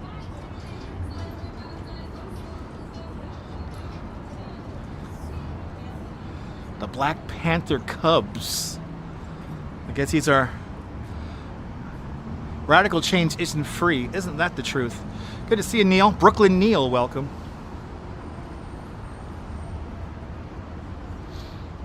Kind of chill. We could kind of just enjoy these. This is celebrating a framing fatherhood, a celebration of black fathers.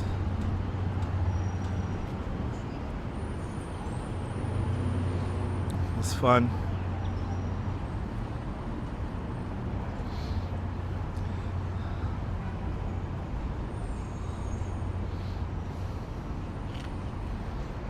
This is like New York life in a nutshell. I think every kid who grew up in New York, we have a moment like this. Jean, we just finished walking over the Brooklyn Bridge. Yeah. Check out the replay. We've been on now for 2 hours. We've been on for a while now. Portraits of Proximity by VSCO. Visco. Good to see you, CB Earth-Day. Welcome on in. Thank you so much, Walks and Camera, with the link. Yes, indeed. Check out Photoville on the web and here in person. Oh, I love this picture right here. This is Joao. No. Right? This is Joao and Cece in Prospect Park. Who is this guy here? Michael Scott, a pigeon mumbler whose daily rituals and devotion preserve and celebrate a vanishing New York City heritage and tradition. It's a shame, like pigeon coops used to be everywhere in this city. My dad would have loved this pigeon. This is a very clean pigeon right there.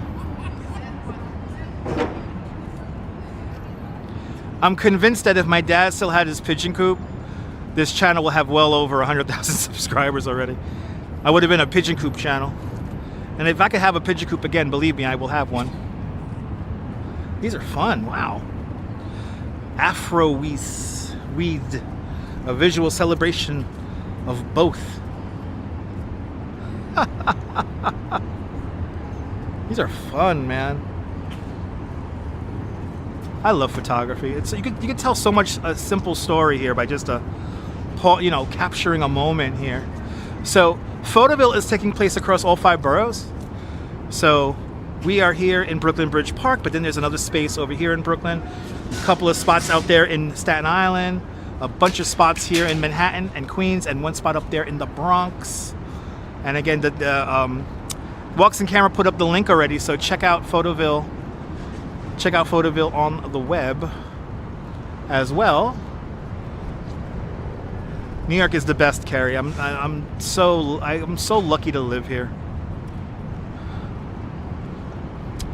So these are the Liberty Skate Girls: Melody Oliveira, Ariel Valdez, and Karen Sepulveda.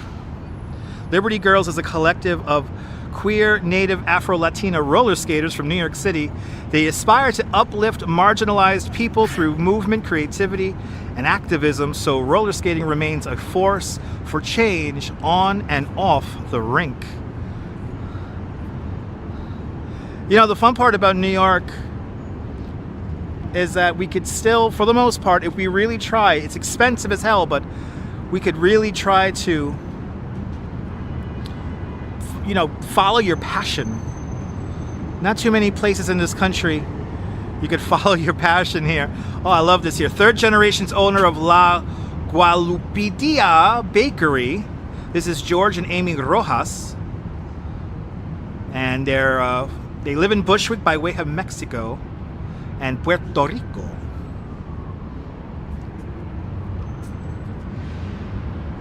There's so many. Every single picture here has a story, guys. Every single picture has just a different story. It's so great. A great day in New York. I love it.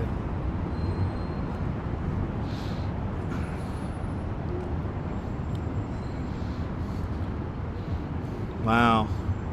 It's like this is like a heavy one here.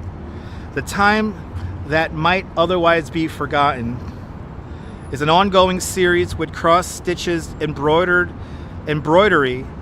has been sewn directly into diaristic family and travel photographs drawn from across my life.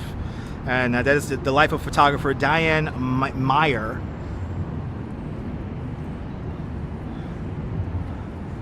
See, these are like serious moments here, but like she's kind of blocked out stuff by sewing into it. That's crazy.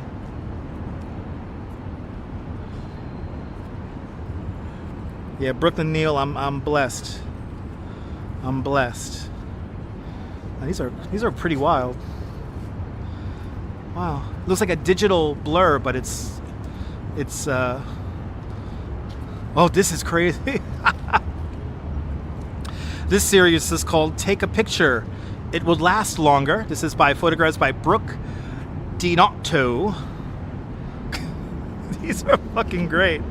Isn't this great there, Gil? I'm enjoying this. I'm enjoying this myself. These are fun.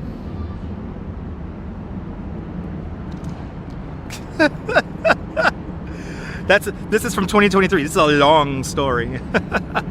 A fine line between hanging in and hanging on. Oh man, you've been waiting for so long. I've been there. I've definitely been there. Disappear in 10 steps. It's so crazy. Yo. These are fun. What? Call waiting from 2021. Yo, this is so crazy. I love this. See, this is the kind of stuff that makes my brain tingle and work. This is the kind of stuff I need to see. And you pretty much can't see it anywhere else other than here in New York at Photoville. Every year they have a great collection of photographers.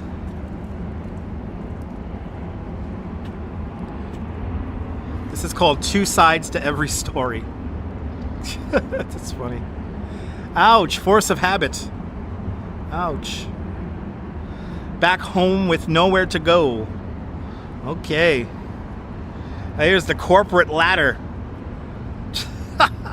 This is called Next Door.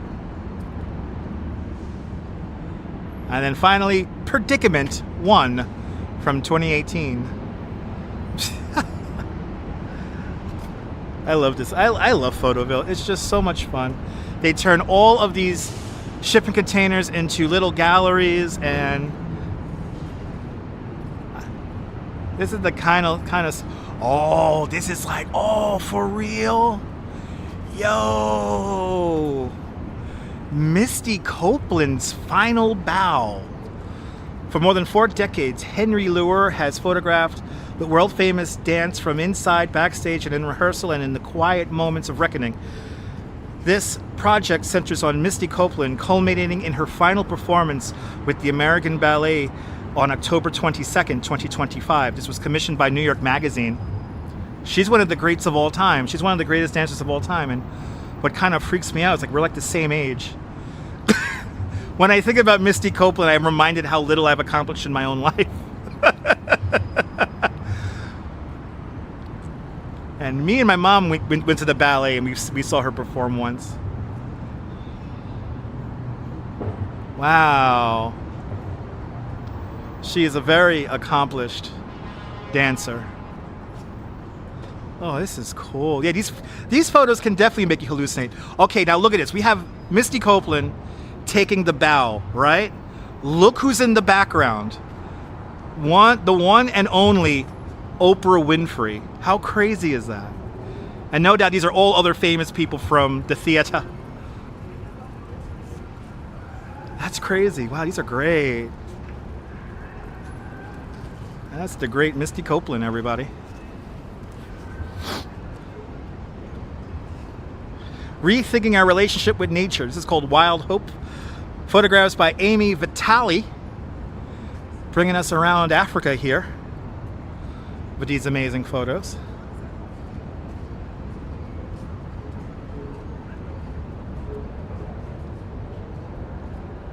That's right, Gil, that's right.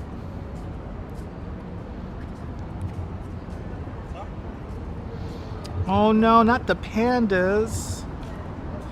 Aw.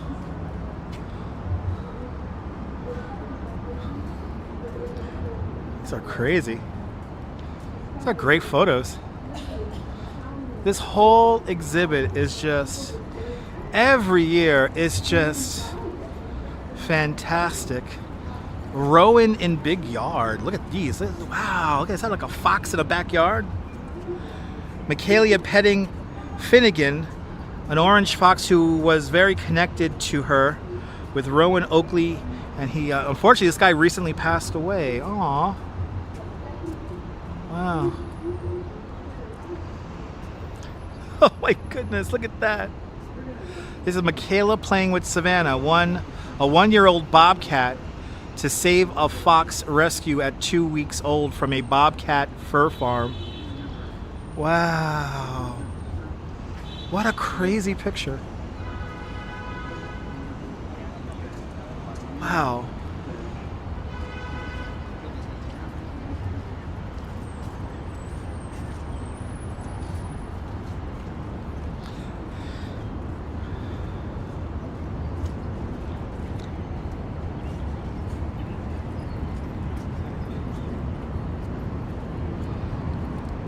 These are incredible. This is the kind of stuff I love showing you guys, because this is going to only be here for another couple more days, and then this is going to be torn down and moved on. I know, where's John Law in this exhibit, right? For real. Look, a great day. Jazz is Staten Island. All the great jazz musicians here. Staten Island Jazz is taking center stage. The Hershots Girls Collective, Universal Temple of the Arts, and Snug Harbor have joined forces to celebrate the incredible local talent in the Staten Island community. That's fun.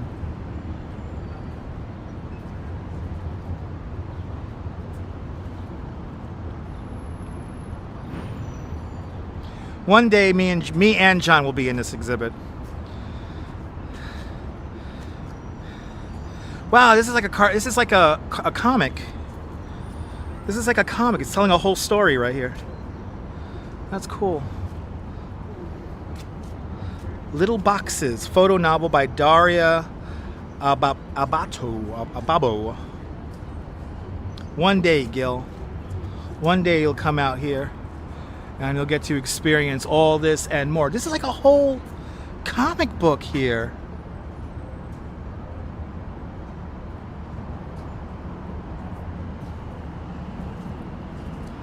And then what do we have here? We have here a giant photo book. It's Loco Tutti Frutti. Oh, that's fun. That is fun. Well, there's a little taste of Photoville. A little taste. You could literally be here for a whole afternoon going through those photos. And we didn't even go inside one of the galleries. So, come on out to Brooklyn Bridge Park at the Emily Warren Roebling Plaza there, directly underneath the Brooklyn Bridge.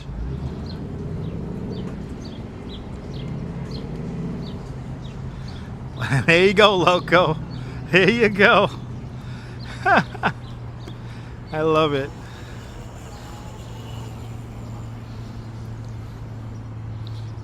Yeah, no, exactly. A lot of great jazz musicians have come out of New York and Staten Island and Brooklyn and all the 5 boroughs.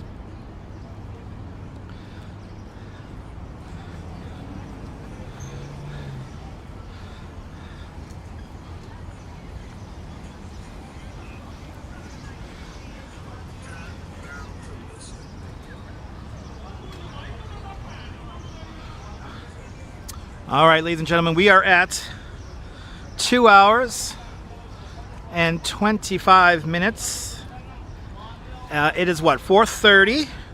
So I think I'm starting to hit the wall here. Madam Mojo, good to see you. Congratulations to the Knicks. But let's hopefully we could celebrate big time when we win the finals. Let's get a nice closing shot for you guys because I'm definitely hitting the wall now.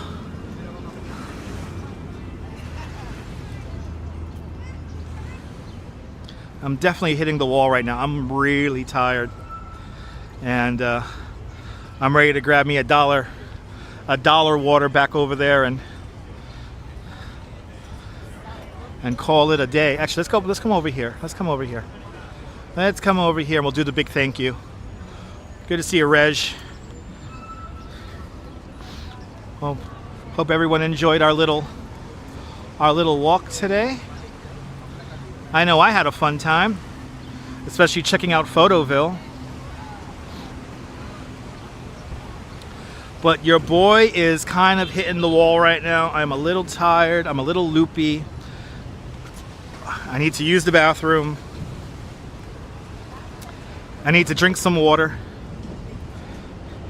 And I need to get home because tonight we will do our 10 o'clock show, weather permit, signal permitting. No lemonade. No, I'm not gonna get a lemonade. No. I'm not gonna get no lemonade. This is get me a water. And then when I get back to Coney, I'll have myself an iced coffee. But I hope you guys enjoyed today's tour of the Brooklyn Bridge. I know I enjoyed it. And I hope you guys enjoyed it. You're more than welcome. It's all good, Reg. Good to see you, man. I hope you enjoyed it. If you're just joining us a little late here, make sure to check out the replay. I want to get in the shade here. It's this sun is officially getting to me now. I was a little tired. Ooh, I could hopefully we could raid All Day NYC because he just started his stream. But let's first do the big thank you. Thank you to everyone who helped me get to today's goal. And because we hit our goal, I'm able to do more and more of these shows. So thank you guys so much for all your support, all the channel members as well. Marisol Torres, thank you so much, Marisol, with a big $5 super chat. As well as Carol813, thank you so much with the big $10 super chat. Shruggable with a big 20-pound super chat. And Lois Campbell with a big $5 super chat, as well as Mary McHugh with a big $20 super chat. And Douglas Fatiglia with a big $5 super chat. Jan Bass, thank you so much, Jan, with a big $10 super chat. Matthew Greggs with a big 10-pound super chat. KJ2 with a big €5 super chat. And Annalise starting at all the super chat love with a big 10-pound super chat. Let me make sure I didn't miss anything else on any other of the platforms. No, we're good. I am tired. I'm starting to lose my mind. Thank you so everyone hit all 309 of you for hitting that like button. Thank you guys so much for all of your support. And you're more than welcome for doing this. I'm glad you guys enjoyed it today. And are you new to this nonsense? Make sure to subscribe to the Dutch Moz Family Networks here on YouTube and on Instagram, Twitch, and Twitter. All same name, at Dutch Moz. Make sure the notification bell, because I never know when I am going to go live next. But let me see if we could raid All Day Dan. All Day NYC. All Day Dan's riding a bike around town. There he is. All right, guys, you guys got to raid Dan. There you go. And yo, guys, have yourself a beautiful New York day, whether you can afford to live here or not. Hug your loved ones, cherish those beautiful and wonderful moments. And good night, Mrs. Calabash, wherever you are. I will see you at 10 o'clock, God willing. Take care. Bye, bye, bye, bye, bye, bye.